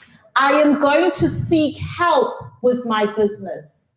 I am going to seek help with my business. I'm going to protect my business. I'm going to protect my business. I am not afraid of the law. I'm not afraid of the law. I will grow. I will grow. I will sell. I will sell. And I will monetize. And I will monetize. Now give yourselves a round of applause. Thank you.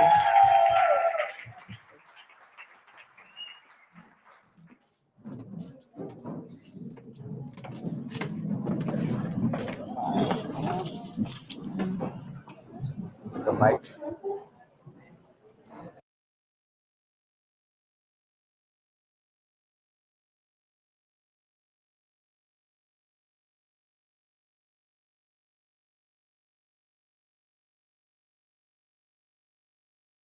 We actually extended the session to make sure that you were able to ask even more, and I'm so appreciative of some of you. I saw even taking video notes. I saw some of you taking video notes, so thank you so much for that.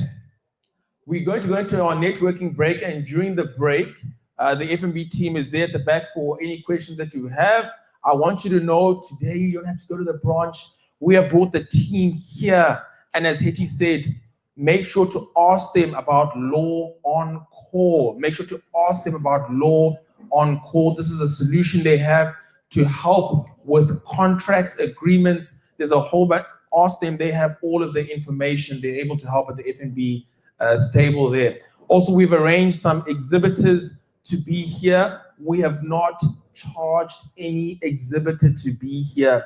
And I spoke with some of them earlier, and they said they will even accept sympathy buys. If you feel like, oh, shame, let me buy something, they will accept the money. So please make sure to support them and purchase from them as well. Now, when we go into this networking session, I just want to practice and just show you key lessons in terms of how to network with other people. And you can utilize this even in future as well. Oh, I see he's disappeared. Okay, where's the roaming mic? Where's the roaming mic? Can you come a bit? Okay, cool, great. Can you please pass to the lady behind you? Okay, great. Now let's practice together. What is your name? Queen. Queen. Okay. Hi, if you can stand for me, Queen, please. Hi, Queen. My name is Papa. Queen, how did you find out about this workshop, Queen? My name is Queen. I'm running an ECD center. I have it is 4 years. I found out on my colleagues where we have a forum where we meet every month. So they talk about the Monetise. Then I saw the advertisement. Then I get in and sign. And then, Queen, you mentioned that you have a ECD. How long have you had this ECD, Queen? For 4 years. This is the 51. Okay. And Queen, where are you based? At Winterfeld. Okay, thank you so much for that, Queen. You can have a seat. Now, I want to ask you listening, did anybody notice what I did there? How many times did I mention Queen's name?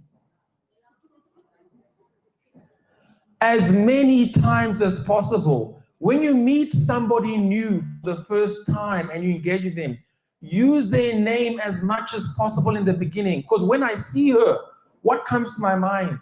Queen. A man's name is to him the sweetest name in any language. So when you meet somebody, make sure to use their name as much as possible, especially in the beginning. Also, 3 additional steps just to use when you network, whether it's here today or in another place. Step number 1, when you meet somebody new, step number 1, ask questions. Ask questions. That's step number 1.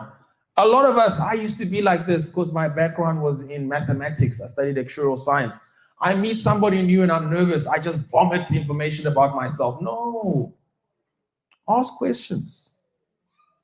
Learn to be interested, not only interesting. So step number 1 is ask questions. Then step number 2, find a connection. Find a connection with this person that you are talking with.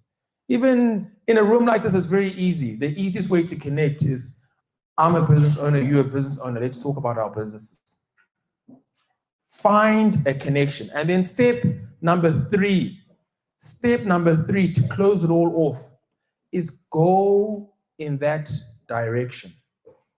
Go in the direction that you've found a connection. If you follow those 3 steps, you take somebody very quickly from a stranger to now somebody who's part of your network. And what we know about the network is that our network becomes our net worth. So follow those steps, whether that's today or outside of today, and you can really be able to grow your network. Okay. The time now is 11:15. I'll let you know when we can come back for the next segment. As I explained, the bathrooms is just straight and on the left. The F&B team are waiting for you at the back, and the exhibitors will also be waiting for you. Thank you.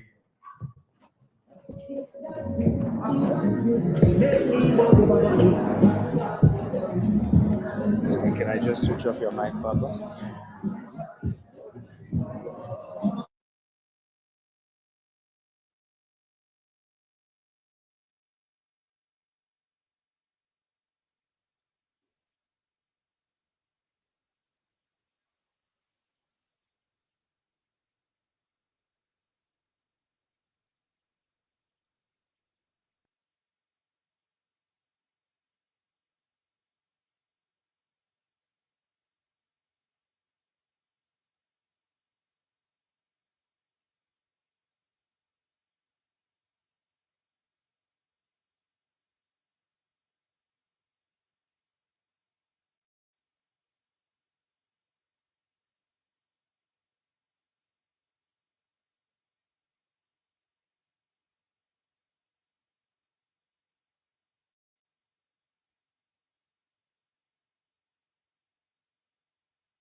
any sugar in it, but it has a great taste. So I would like to collaborate with your Virgin Actives, the pharmaceutical stores, and also the soccer teams. Maybe by they should just come and Great stuff. Thank you. And I'm sure people who generally want to be healthy as well, they can also be in contact with you. What are your details if they would like to keep in touch with you? Facebook, TikTok, Instagram, and my soft number is 072 38 27 204. 072 38 27 204. Thank you. All right, fantastic. Who's going to be next? You can raise your hand if you are ready to share who you are, what you do, and what collaboration opportunity you have available. Let's keep it to 2 minutes each. That's going to allow us to get through as many people as possible. It is still the day. They all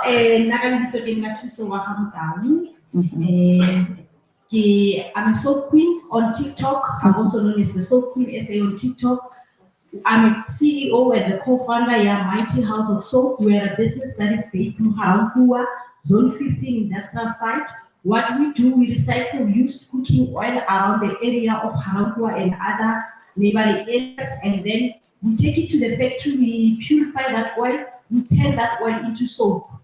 And then we create what we call bio-based soap products. We targeting people that they are eco-conscious. They no longer want your generic cleaning product. They are more into eco-green cleaning products.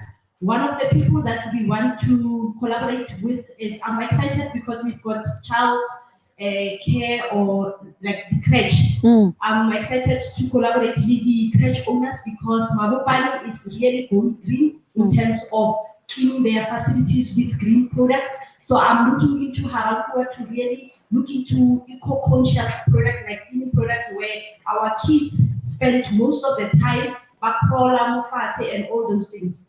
Thank you very much. My contact number is 065 969 0347.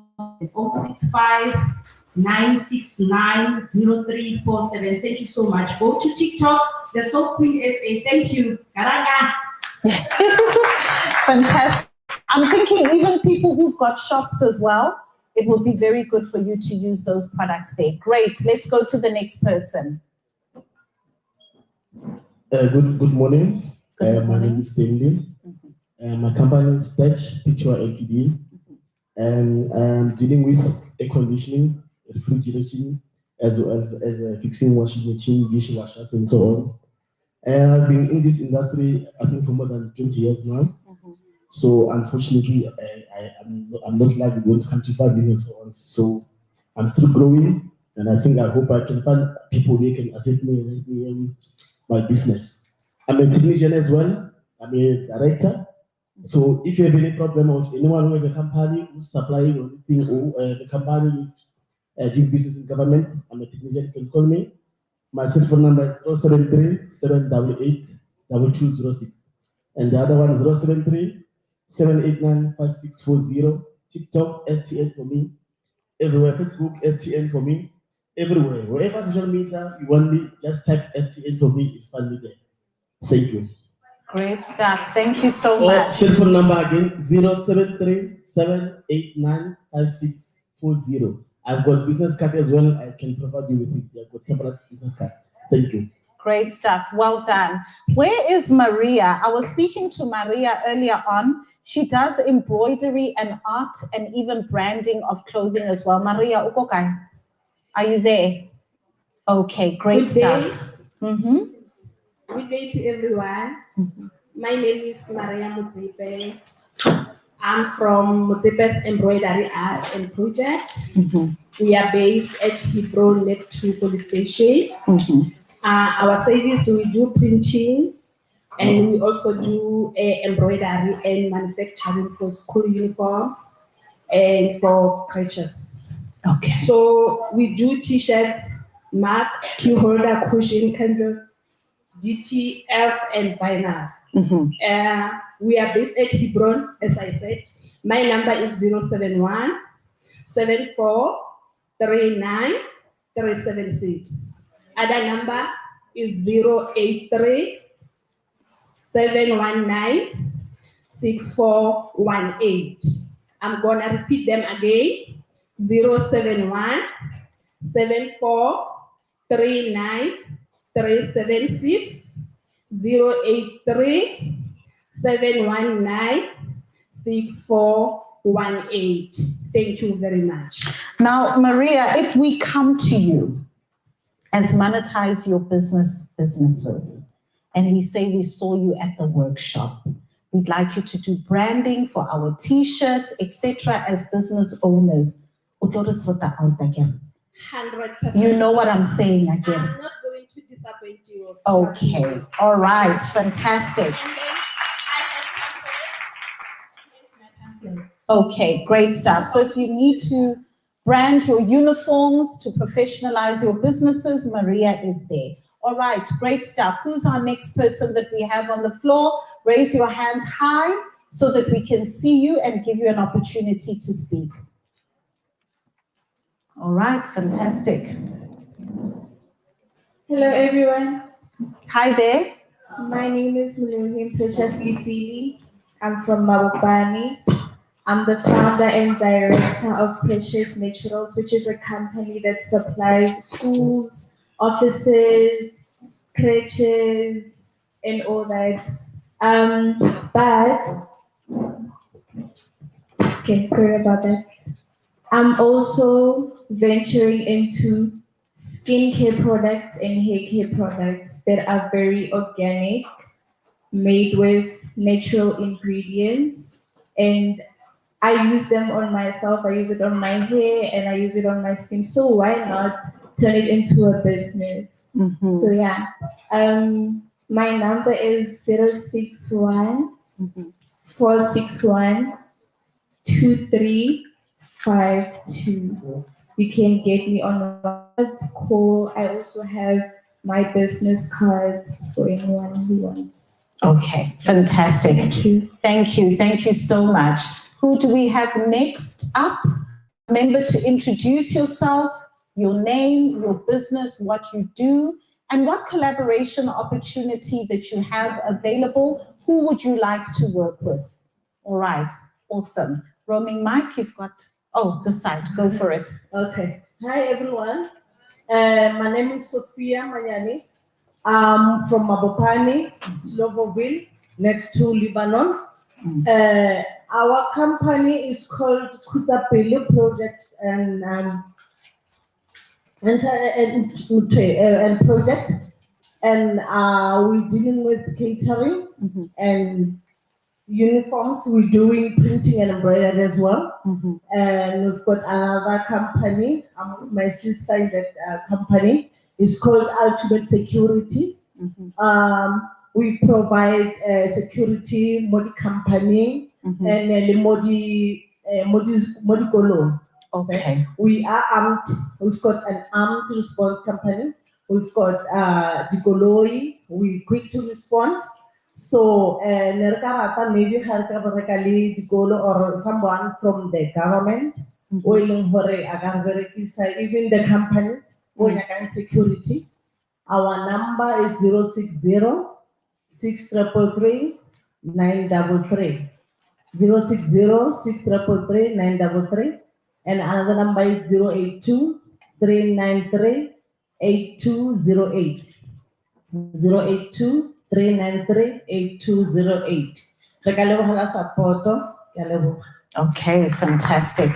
There are a lot of schools, there are a lot of creches that are here, so I think they can definitely be able to work together with you as well. All right, great. Let's go on to our next person. Good day, everyone. Hi there. My name is Dali. I'm the founder of Flourish Minds Daycare, and we're working with children. We accommodate everyone in the community, in our community.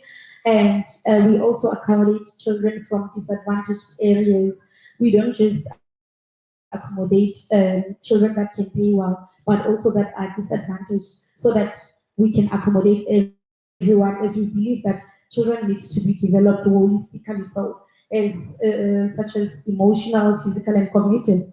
So what the person that I'm currently looking forward to collaborate with, it's this business, stage business, as he also pitched to me that he's working with refrigerators, he can fix the microwaves, printers, and all that. So I saw sometimes we're having that challenges. I think he will be the right person to come and assist us, as well as Motsepe embroidery, because they will also help us with our children's uniform.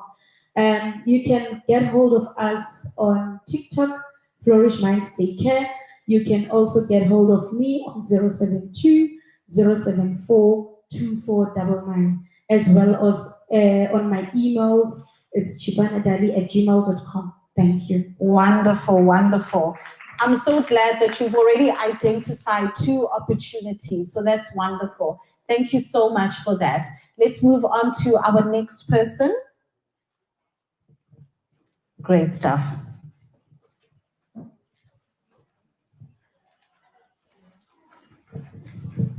Good day, beautiful people. My name is Teboho Malikutu. I'm based in Mabopane. I'm going to present our company that I'm going to read here. Okay, and we'll keep it to 2 minutes, please, Teboho. Okay. Thank you. I'm the CEO at British Solar Dennis Redling Corporation. British Solar is your one-stop energy solutions for your home and business. We do energy assessments, we design, we supply the solar backup and hybrid systems, the solar lights, be it in your house or street lights, the solar boreholes systems, the portable CCTV cameras, and we have collaborated with a couple of stakeholders that are into energy or renewable technology or green technology, which is, we can also help you with eco smart construction, or if you want a house or a building without bricks, which is built in a fraction of the normal time. We do intelligent or automated shelving operations. If you have a business and you want to invest in property, we can do what you call a relocatable warehouse structure for you. So when it's no longer good in Limpopo or Eastern Cape and you want to move, we can relocate your warehouse. We've also collaborated with a company that where we can, if you are into EV cars, I don't know if you are aware that the EV cars are they're even allowed in the country. When you buy an EV car, you also get an EV charger. Electric vehicles. Yes. And one of them for business people, you can also get a refrigerated electric bucket. So if you are into catering, mortuary or whatever, you can get a vehicle that comes with a fridge. As it's moving, it's the fridge remains cold. working. Yes. Yes. I'll give you my contact numbers. I can be found on 084 254 6560. Quickly, then we are busy with something that we working on assisting youth. We call it Learn to Earn program, or like a graduate. Yes. So if there's a graduate that is interested in renewable technologies, please take the number, send a detailed message or call direct, and we will explain, because sometimes we lucky to get some sitters that pay them stipends. Great stuff. Fantastic. Even though sometimes it takes longer, however, ultimately it happens. Great stuff. Awesome. Thank you so much, Debo. Really, really great within the renewal energy space. And if you know of any young person that's interested in that space, please make sure that you get in touch with Debo because she's doing a lot of great work. I was actually having a conversation with her earlier on as well. All right, who is our next person? You can raise your hand nice and high so that we can see you. Great stuff. Go for it. Dumelang, le kae? Everything. Wa bua mo ke Cynthia Manamela. Ke thakele GaRankuwa. I'm running an organization. Little organization here, making Hope to People Center. Renali ECD, Renali Feeding Scheme, Renali Banaba Sports, Banaba Drama, and also the music. I'm also collaborating with the Vesta Lodge, Kibadidura marketing, because since well, I'm marketing. Now, I think because of donations. Remember when you donate to my center, you go for tax clearance or how full like tax manual charge. So you connect yes, all right. My number is my number is 076 155 6857. Home part on Drago Bringa View. Thank you. Great stuff. Awesome. You know, a lot of these ECD centers really do need our support and help as well. We are still in Mandela Month. If you've got an hour to spare, just find out how you can go and assist and support. Maybe you've got some tools or resources that you have available. Please, let's see how we can support them because they are really actually helping to groom and nurture the young people that are within the community. So well done on the work that you're doing. Great stuff. Let's move on to the next person. Good day. My name is Petunia Dumisa Mokorosi, originally from Soshanguve. I'm into confectionery. It's not long that I've started. So I would like to work with creches. We do cupcakes, character cakes. If maybe you want to have a day, you can also contact me. Events planners, individual people, funeral parlors. I do scones, biscuit, buns, cocktail platters, and dessert.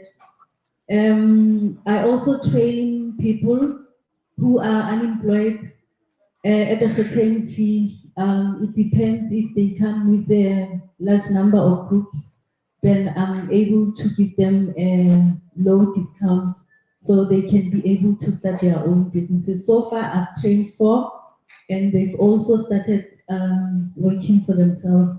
That's good. Well done. Yes. Well done. So since I'm still young, please contact me on 073 150 2412 073 150 2412, and I'll be able to send you all the things that I'm doing and pamphlet as well. On Facebook, it's Tumi Monate Nate Food and Confectionery. It's still under construction, so yeah, but in due time I'll be able to update you in everything that I'll be adding. Thank you. Great stuff. Thank you so much. Fantastic. There are a lot of creches in the room. There are a lot of schools in the room. But even those of you who are part of groups such as the society, etc., I think that this would also be very good for you as well. All right. Do we have any other individuals that would like to share? Okay, great stuff. I'm letting everyone take a time. My name is Impela. Now, I'm for Muruti Rera Nation. Muruti Rera Nation CBC area offer preaching of the word, counseling through the word, and life coaching. Hallelujah. As we know, we are living in desperate times, desperate moments, but they are so heavily loaded. Hallelujah. Some are in heartbreaks, hardships, bana ba utlwelle, ba jale tsela tse ba di jang. There are so many things. That cloud is over, it's all over South Africa. So it's for spiritual upliftment and also replenishment. Hallelujah. And then you find us go TikTok. Hallelujah. And then our number. Okay, another service that we offer for MC. Hallelujah. MC, tombstone unveiling, birthday parties, wedding celebrations, graduation celebrations. I'll be the driver. Your event. It will be very energetic. Great stuff. My number is 076 134 134. Okay, let me start. 076 134 9759. Alternative number is 072 120 7289. And then I hope everyone get to collaborate with catering. Hallelujah. Body creche, rata, rapella, marina, hallelujah. Great stuff. Liberty ECD Center. How many? Put up your hand if you're running an ECD center. All right, great stuff. So I see an automatic opportunity there where you can also collaborate together there as well. All right, great.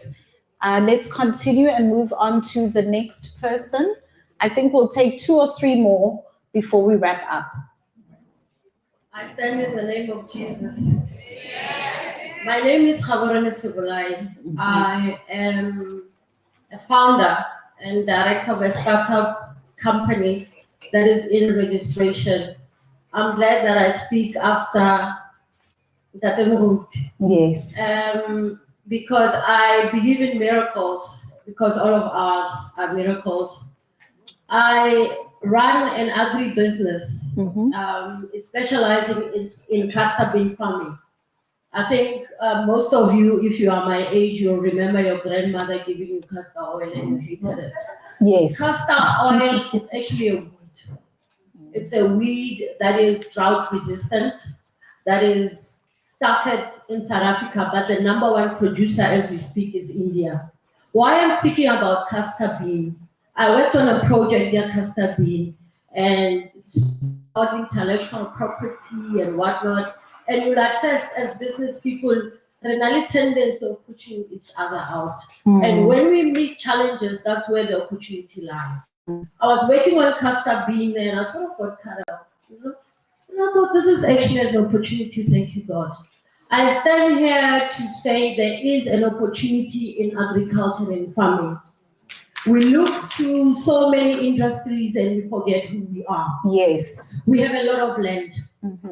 We have a lot of land. I have signed a contract with a Taiwanese company. It's a commercial contract. They are good at technology. They've modified the castor bean. It can produce more oil than our normal castor bean. But one thing they do not have is our soil. They polluted their air, they don't have space, they have all the technology, but we've got the land.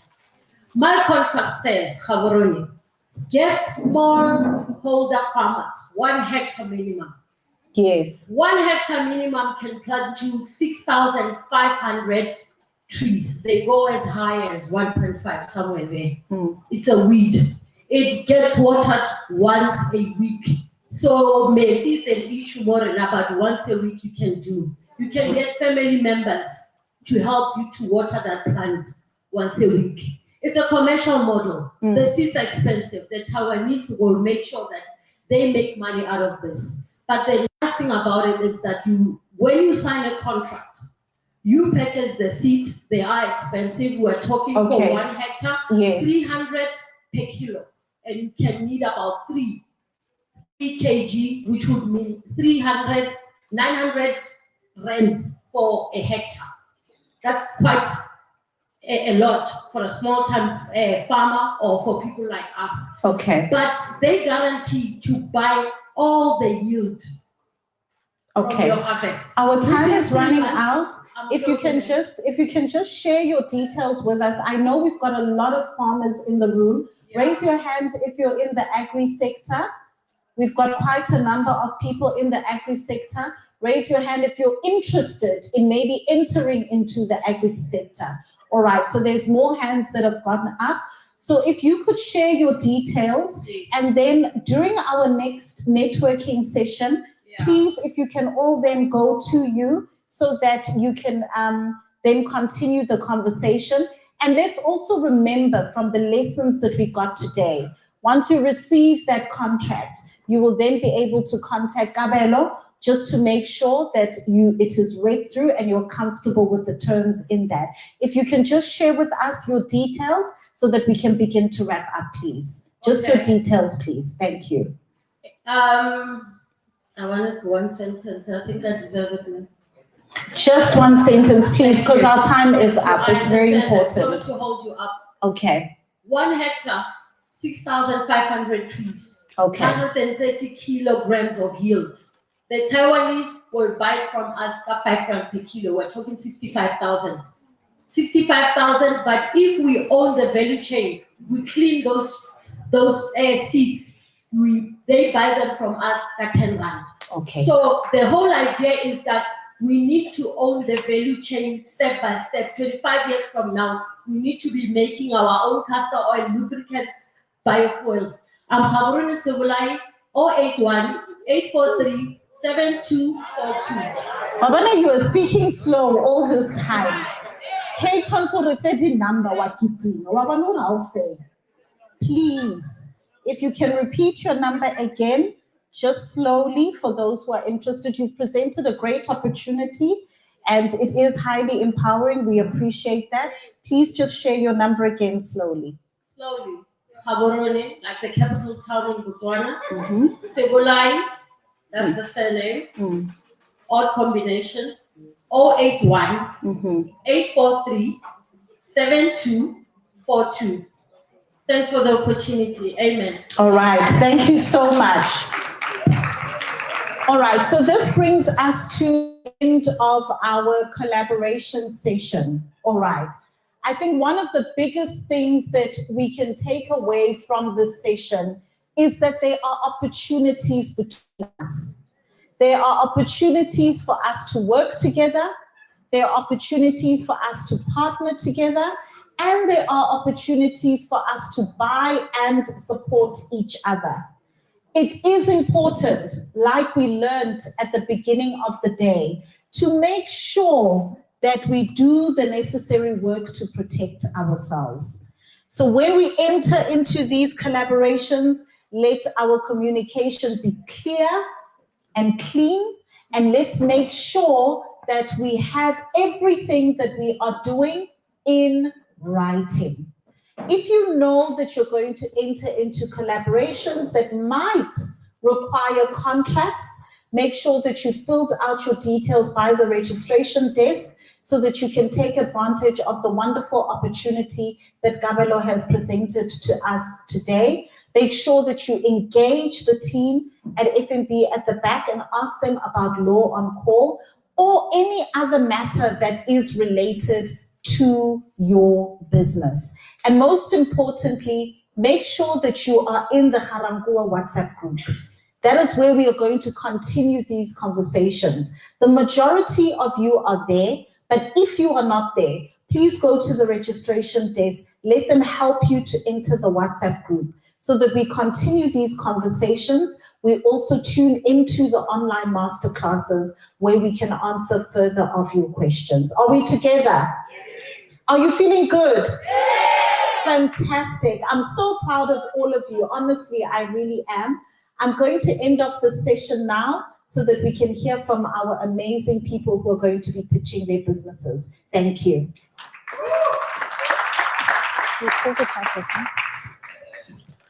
Excellent. We are now going to be entering into the pitching segment. If I can ask our judges to please make your way to my left over here, the judges that were pre-selected beforehand, if you can make your way. Then also I'd like to call the following that they know themselves to be pitching. Let me just double check here. Rejoice has communicated with you. Halaletang, please make your way to my left over there. Thank you. There's a chair is available. Then Moiponi, please make your way as well. Moiponi Moreng.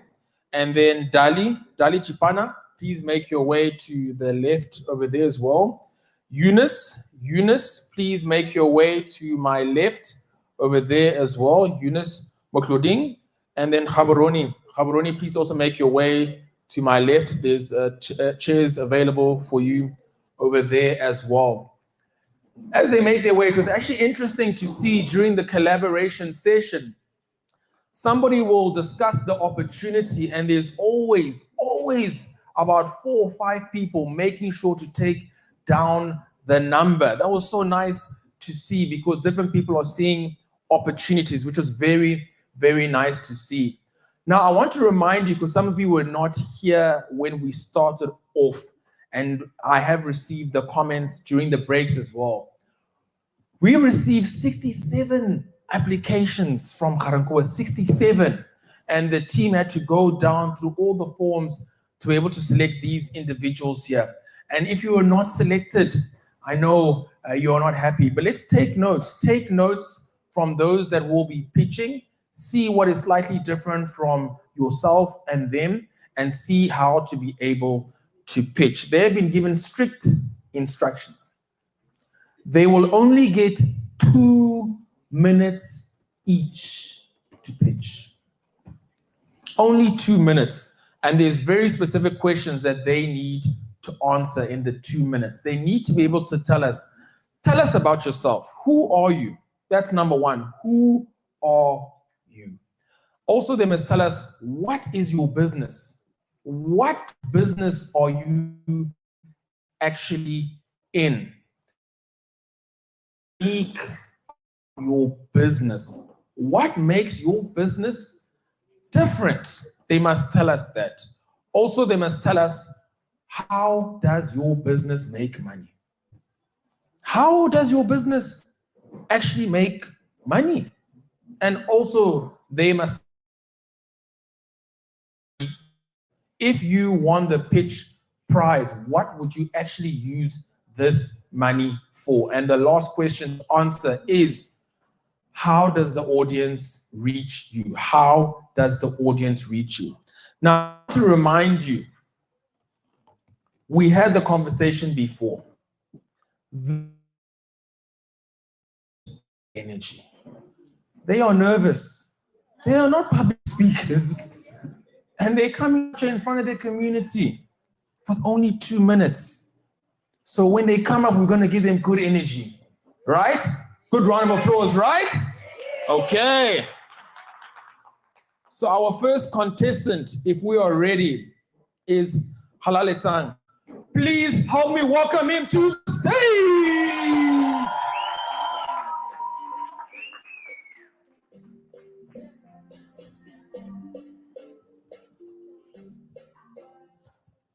Good afternoon, good people. I'm Halaletang Hilary Konoti, a 27-year of age from South African young successful entrepreneur and upcoming entrepreneur who's God-fearing and devoted. I'm passionate with education as I'm still dedicating time to it for growth and keeping mentally fit. I'm a family man and I'm an explorer. My business is Konoti Trading. Our vision is to see our communities and nation thriving and conquering, also enabling the nation with international access that leads to a successful possibilities in trade, education, and leisure. Our mission is to ensure effectiveness in our nation through our company by providing with exceptional goods and services that will bring our nation, including nationwide, with education, nourishment, immaculate and hygienic environment, and the recreation. The problem that our company will be solving is poverty, uneducated people to involve them and empower them with education opportunities, unemployment, hunger and boredom, and also uncleanness. Our business makes money by our goods and services in trade, meaning buying and selling. A list of our goods and services, we have meat supply and distribution, which we supply most of the local shops, neighborly, GaRankuwa and Mabopane, with meat. also our bake services, which we supply also to funerals, unveilings, and weddings. And also cleaning services, which we provide them to schools, and we collaborate with catering companies, and also to house cleansings for domestic workers. And also we have maintenance services, which we maintain the building. We have plumbing, we have tree cutting, we have gardening, and we have also painting. And then we have laundry services. Our laundry services is carpet washing, turkey wash, and also clothing. And then we have tourism services, which we offer them to crèches, and also we offer them to schools and people for travel and tourism. And the money that we will get here for funding, we will use for education in order to learn a new trade that will keep us competitive and develop our company, and for equipment. And the audience can reach us on our contact, which is 066-369-4394. And our location is N4615 Block B, Mabopane. And you can also search us on Google, Konoti Trading, and on email, halikonoti.com. Thank you. That was the first pitch. As you can feel, it's a lot of pressure. 2 minutes. 2 minutes only to be able to communicate about your business. We are then going to proceed then to our next participant that we have for today. And remember, good energy, okay? We are going to have Moiponi Moreng. Please help me welcome her to the stage.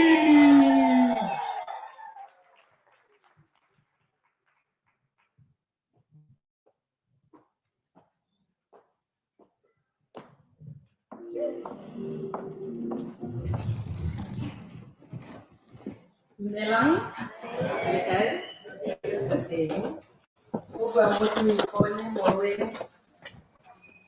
Owning GaRankuwa Trading Enterprise, trading as hands-on catering and events management. We are catering for office conferences, events, you name them. And I'm also an event organizer. I started my company 20 years back. While I'm in GaRankuwa, but my home is in Rustenburg, Koken village.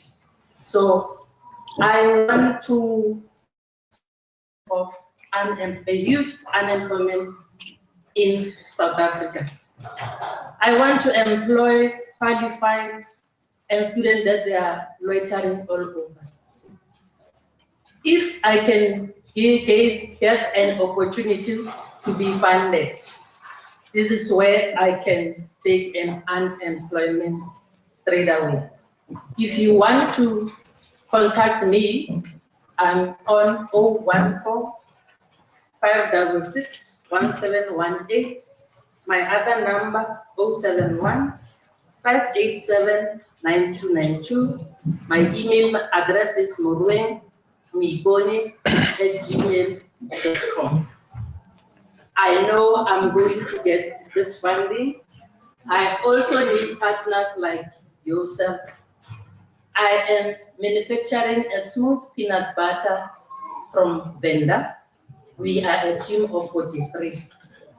We are ready to help other entrepreneurs to supply the smooth peanut butter.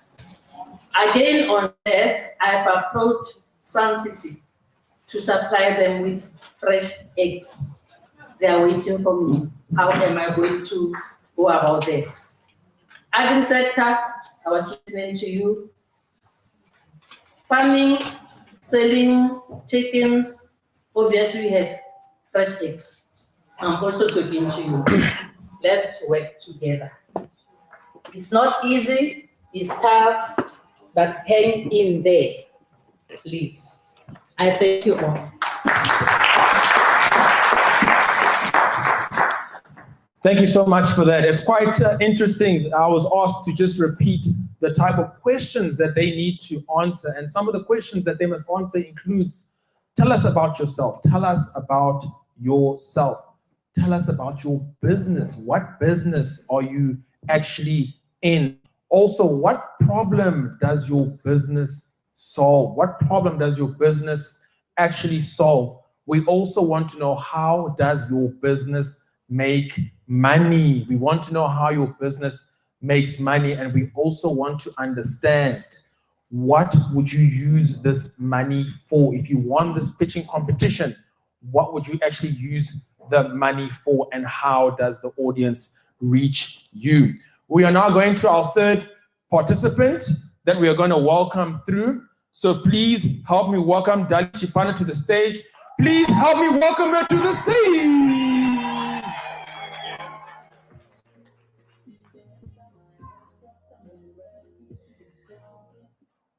Greetings, everyone. If you're happy and you know it, clap your hands. If you're happy and you know it, clap your hands. If you're happy and you know it, and you really want to show it, if you're happy and you know it, clap your hands. My name is Dali. I'm the founder of Flourish Minds Daycare. I'm a qualified educator. I'm running a daycare center that is based in Pretoria. So the problem that we are solving in our community is to providing a safe and encouraging environment for children whose parents are at work or otherwise occupied. So we also have offering high quality education that develops the child holistically. That's why today we have lawyers, and we also encourage the children to learn through play and all of that. And then the business, our business makes money through the fees that we are receiving monthly, as well as the donations. And what is unique about our business is that we also accommodate children from the community that are disadvantaged, and we're also working with high qualified teachers so that your children may learn through physical development, as well as using their fine finger muscles. And then as well, what we're going to use this money is to renovate our center so that we can accommodate large amount of children, so that we cannot any opportunity for other parents that need help in our center. So how can you reach us? You'll reach us on TikTok, which is Flourish Minds Daycare. You'll also contact us to 074-2499, as well as on our email, which is chipanadali@gmail.com. Thank you.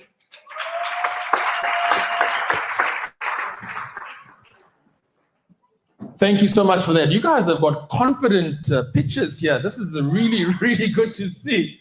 So yeah, we're moving right along. I got a message here. You know, one of the reasons that we asked some of the questions that we asked, and I'll explain. We attended a funding in Durban in Sandton 2 months ago, and there were individuals there pitching their businesses. It was a Dragon Den style pitch. There was 30 different funders. Some people stood up and had 5 minutes and were asking for 5 million rand, 15 million rand, 20 million rand. And we listened, and some of them we listened, and after 5 minutes, we all had the same question. We have no idea how this business is going to make money. So it's important that the skills that we are learning here from all of them, that we take as well for ourselves. Pitching is not only for funding, it's also pitching to our family. It's pitching to our clients. And this is how it gets done in a very, very short period of time. We're going to welcome our second last participant for today, will be Eunice Mokleding. Please help me welcome Eunice to the stage.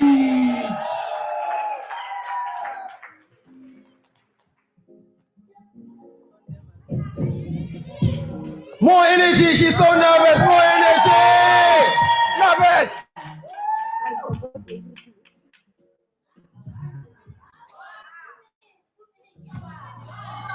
You can do it. You can do it.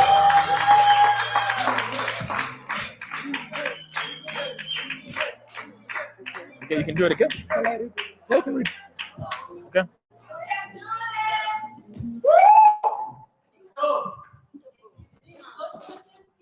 I'm not well organized, but I will try. Go for it. Good day, my name is Eunice Mutodi, founder of PKL Neo Project. I grew up in a community where food insecurity was a daily struggle. Instead of watching families suffer, I took action. I started picking up new projects to empower women, youth, and small-scale farmers by providing training, resources, and access to sustainable agricultural practices. My passion is to ensure that no one goes hungry, while also creating employment through farming. Good luck. 2 minutes. Our company is producing 100% organic vegetables, herbs, snails, and eggs. We are teaching kids from grade R until grade 12 about climate change, environmental, agricultural, eco-friendly method, system, or practices. Our product, we are supplying to our market under agent RSA, North, and food stop, street vendors, and households. And then we are donating with feeding scheme. And then our company is partnering with the Department of Education. We gave us 152 schools for now. And then we are developing almost 5 of them. And then we are partnering with Tshwane University of Technology. They allow us to train young people, keeping them with their real-world farming skills. Our product is so different with our competitors because of we are producing 100% organic product. And then we are generating money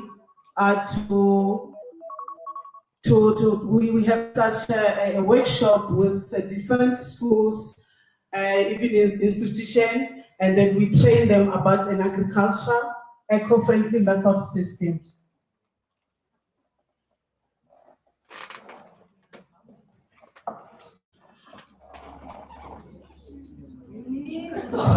You almost there?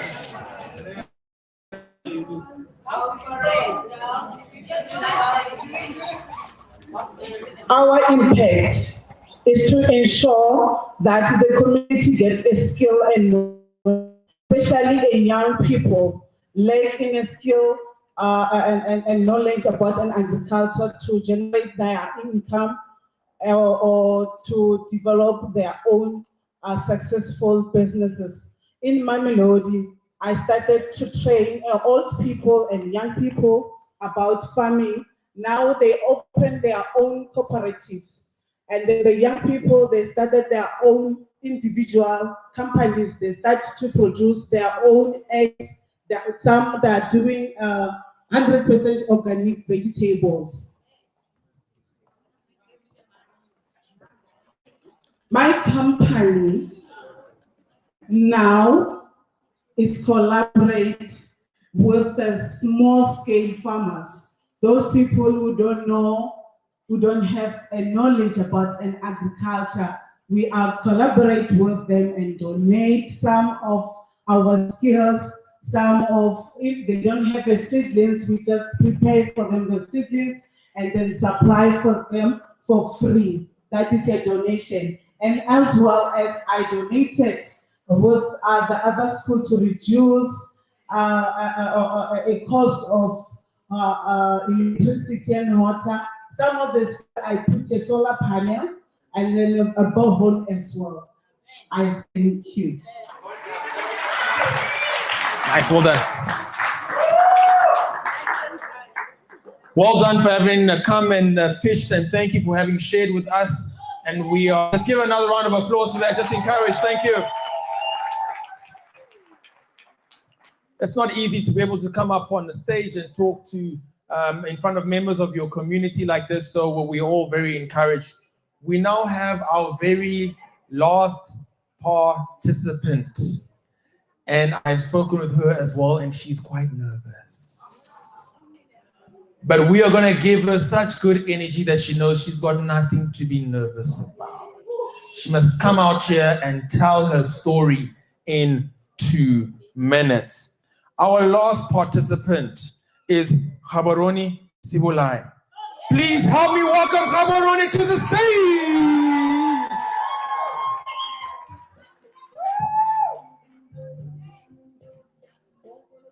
Who am I? I'm GaRankuwa Sibulai. I turned 50 on the 19th of July. I'm a university dropout, LLB. In Silicon Valley, that would make me a billionaire, right? FNB would be interested. Right? The name of my business is Agri Renew.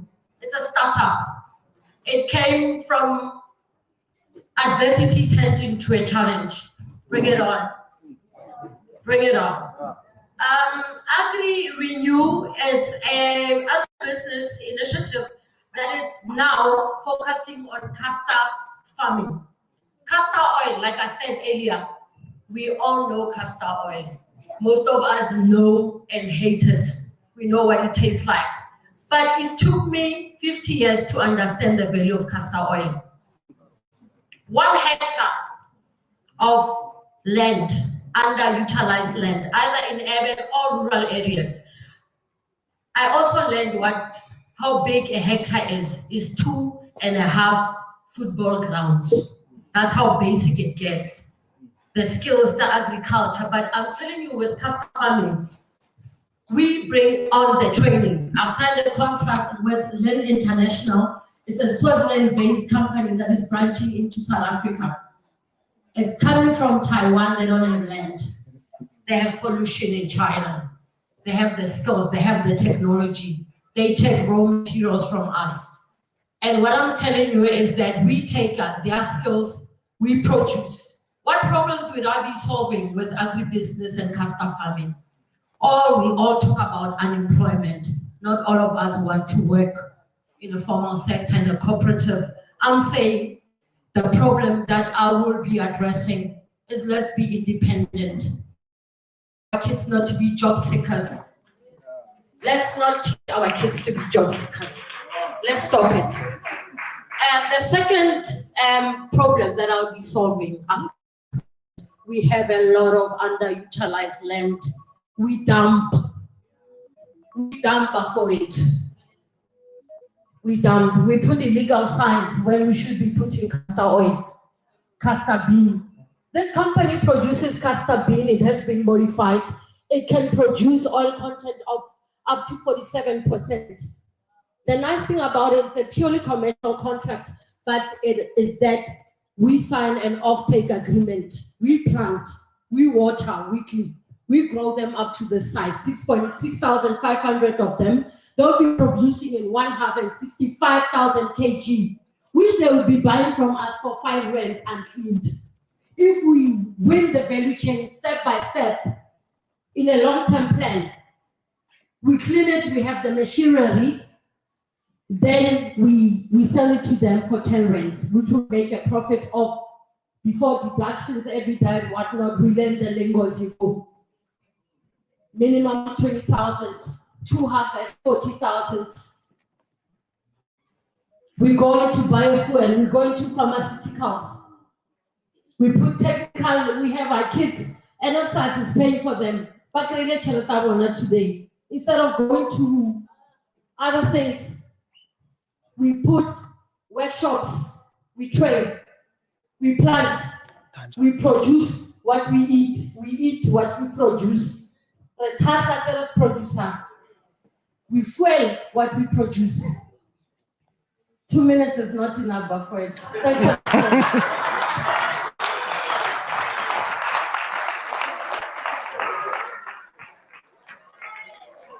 Give them all another round of applause. Come on.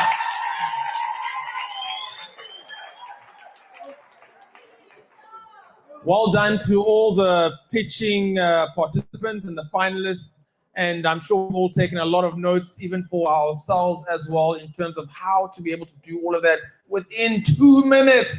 Within 2 minutes, it's what we call an elevator pitch, to be able to capture your audience so that they know exactly what you're about and how they can be able then to participate.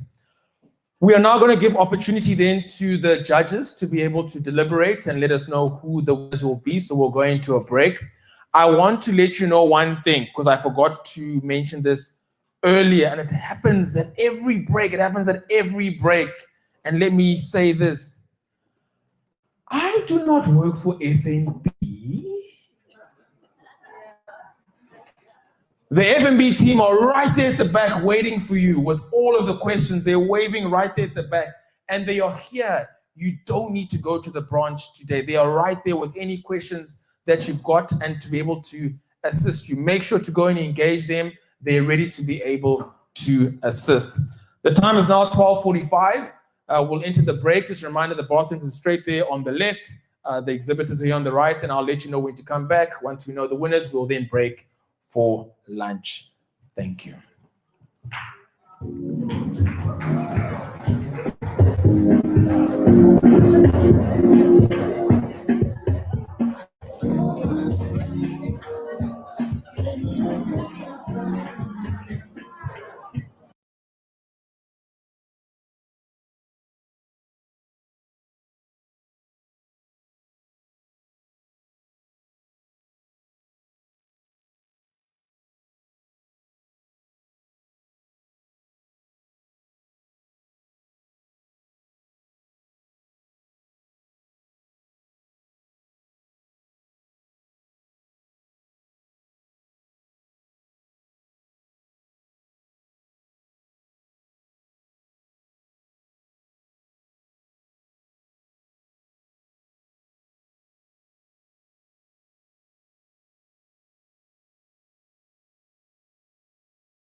the skills that you have showcased, the resilience that you have shown as an entrepreneur on the stage. It shows why we are growing in the community economy. I want you to give yourself a hand of applause because it was not easy. It was not. It was also, it took time for the judges to really come to, the elimination in terms of who goes where in terms of the number one, number two, whatever.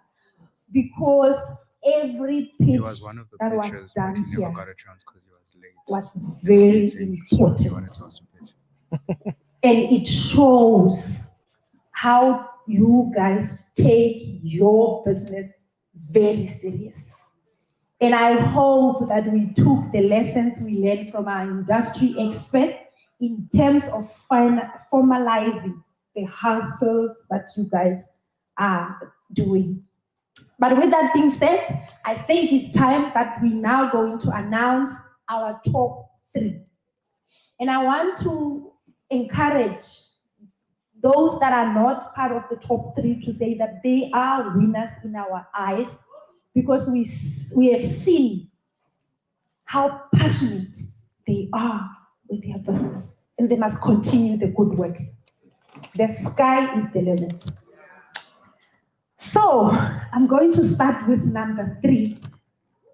And before I announce our number 3, I want you guys to give a hot round of applause for number 3, please.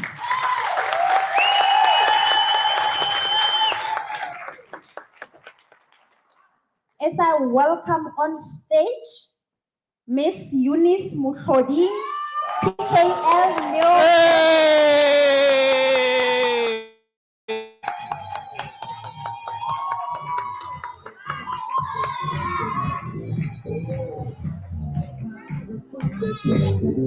So,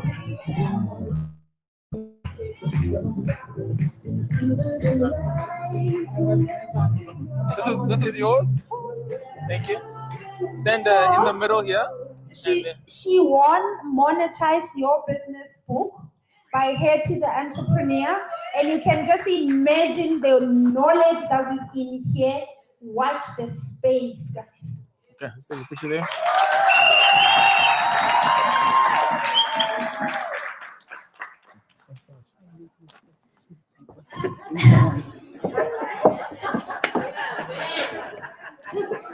Thank you so much. And we're moving just right along, right? We want to know who's next. On our number 2 spot, we've got Agri Renew, Me Gaboroni Sibulai.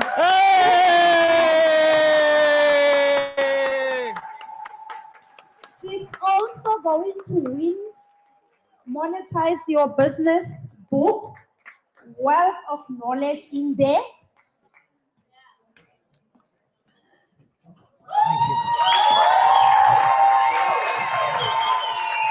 Okay, you can stand here, we can take a picture. Okay, no problem. You're gonna make more than 1,500, Emu. Let's do it. Thank you so much. All right. Now we're going to number 1, Umanyoba way 2. But before I do that, I'm going to ask the table in front to come join me on stage as we're going to announce this in style. You have never seen this announcement before.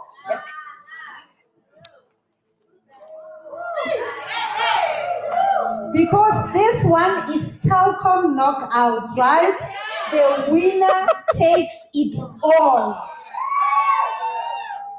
But before I announce, I just want to hear from you. Who do you think?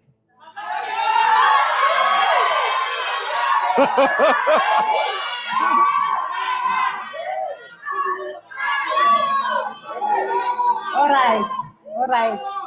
Thank you so much. It's very encouraging to see that there are judges that are helping us to do this judging. Can I please hear the drum rolls? You can stand up to step, to scream, do everything as we announce our winner of 15,000 rand.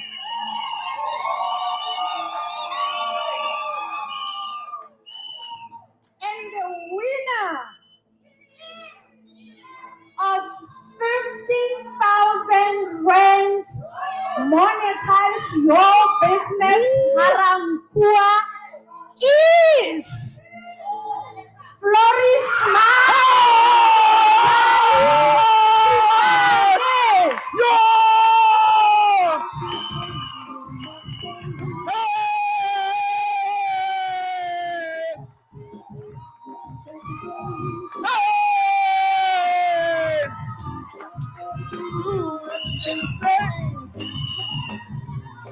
In the air, I don't care by the way.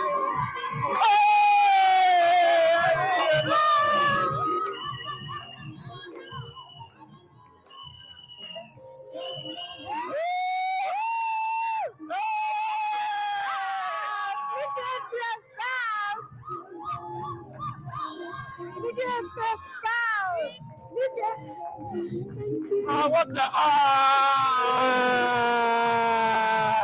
This is you. Hey, hold it back. So guys, please know that she's not just going to leave the stage just like that. There's gonna be something that she's gonna tell us. And yeah, did we take a photo? Oh, photo. Yes.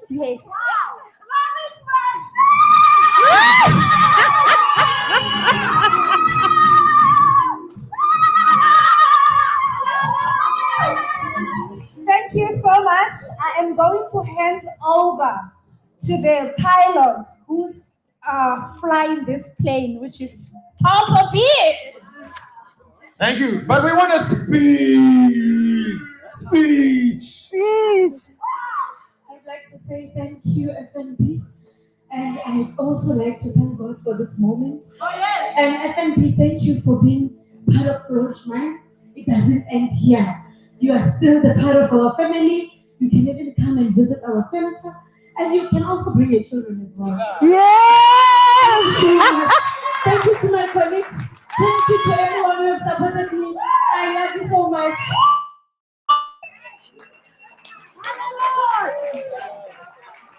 Thank you so much.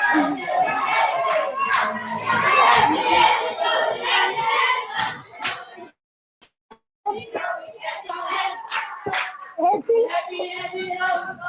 Thank you. If you're happy and you know it, Happy, the song, happy. If you're happy and you know it, then you're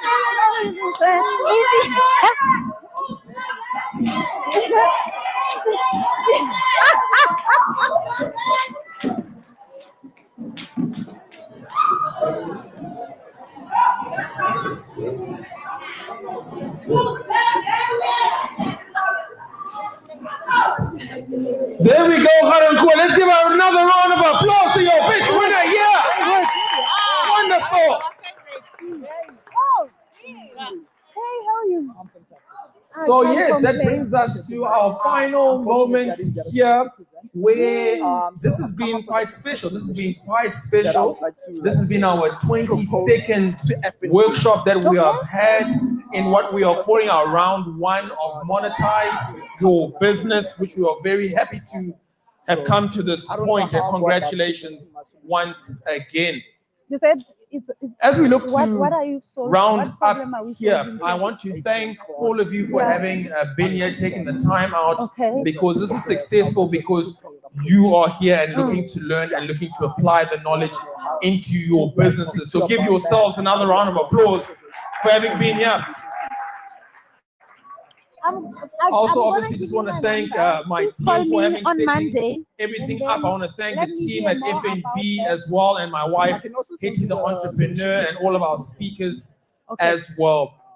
I just want to then end it off like this, and let me just elevate what we are doing here just for a little bit. The importance of you sharing what we are doing here with other business owners across South Africa. It's very, very important. And let me put it to you in terms of how we are looking to elevate this. I read the report from the World Economic Forum earlier this year. It was about a 120-page document. And one of the things they discussed there was about how the country of Germany is going through crisis. They're going through an economic unemployment crisis specifically. And where that unemployment crisis is coming from is that a lot of their auto plants, their vehicle plants, are actually shutting down.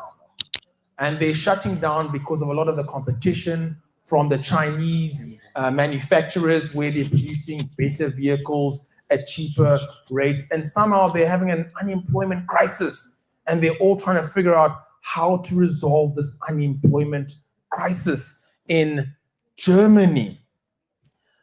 Does anybody know the unemployment rate in Germany? It's 3.5%.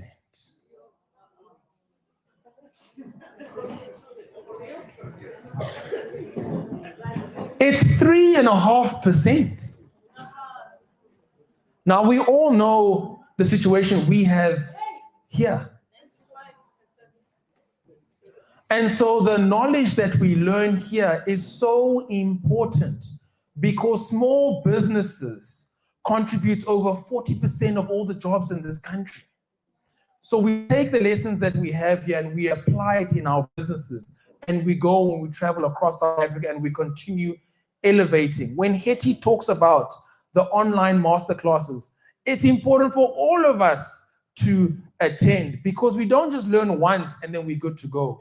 We need to grow all of our businesses together to solve real crises that we are all experiencing. So on this note, I want to thank you for having been here. I want to thank you for having participated, even supporting all of the exhibitors. I want to thank you for having supported the FNB stand. Make sure to follow us on social media. And after this, we're now going to have lunch. Thank you and have a good afternoon. Thank you, everybody.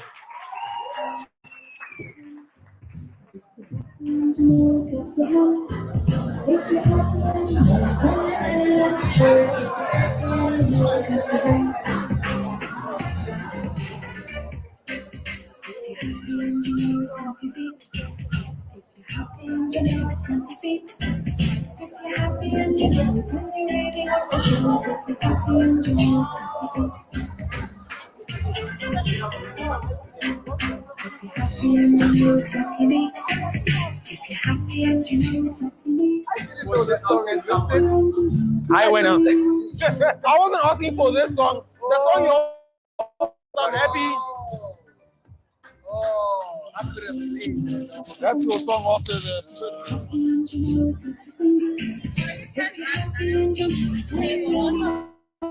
Sorry, really enjoying the interview right now. There's no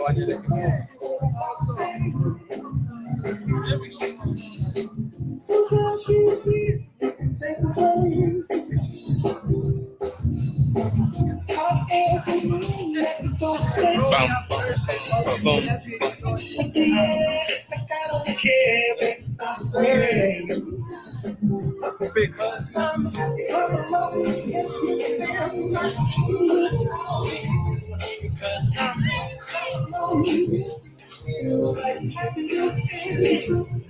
Because I'm happy alone. Like happiness and truth.